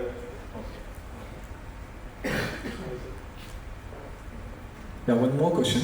So you mentioned during your presentation that actually whenever we invest any amount in mutual fund, it will have to be invested somewhere, right? So what happened during the 4th of July election results, many of us invested and the day of investment changed to 5th August.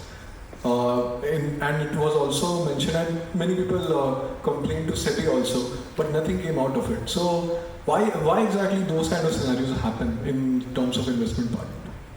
I am not fully updated on that. Okay. I won't be able to.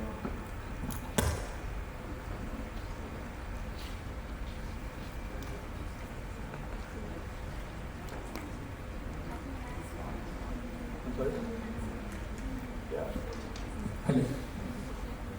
Hello. Hi, my name is Rajan. We'll take the last question.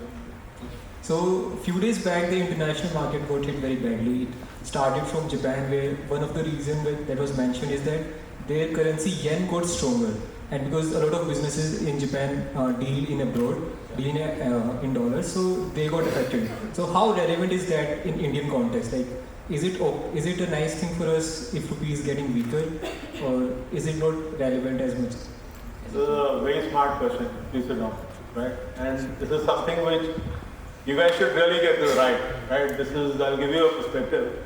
So there's a lot of time, right? Everybody is like, our rupee should become stronger, our rupee should do that, right? It is economics, and there are reasons why currencies get stronger and weaker. So let me give you an example, okay? So let's say you're running a call center, and you are charging for some service $1.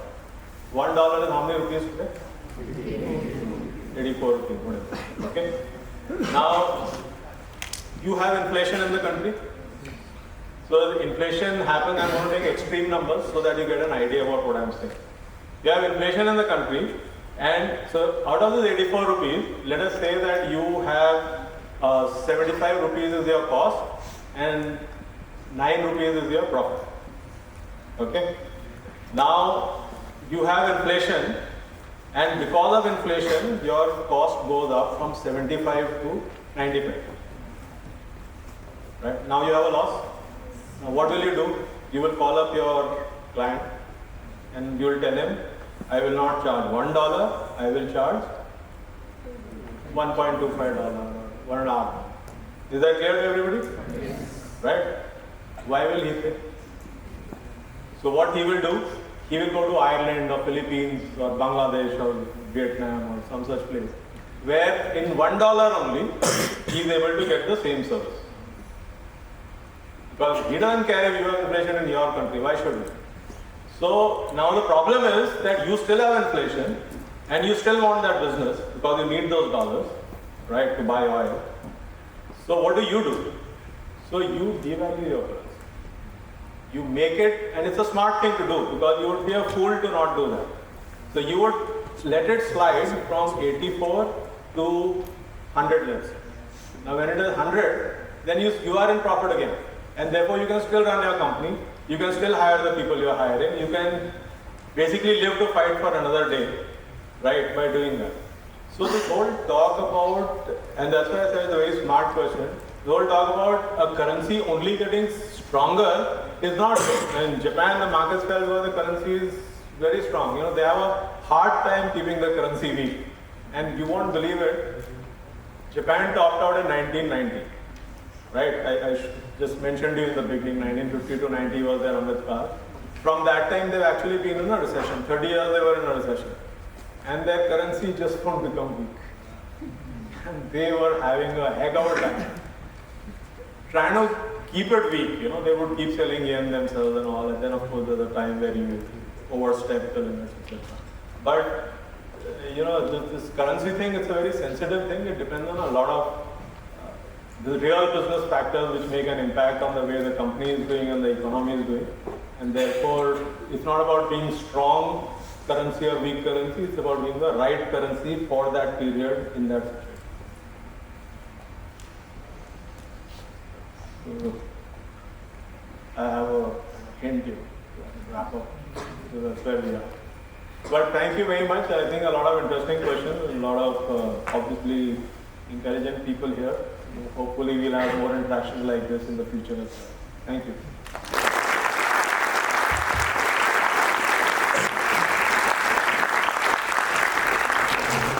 Thank you, sir. Your extensive knowledge and the wisdom you shared have left a lasting impression on all who attended. We're truly honored that you could join us and share your experience. Your contribution has undoubtedly added great value to our academic community. I now request the team to please give our token of appreciation for your presence.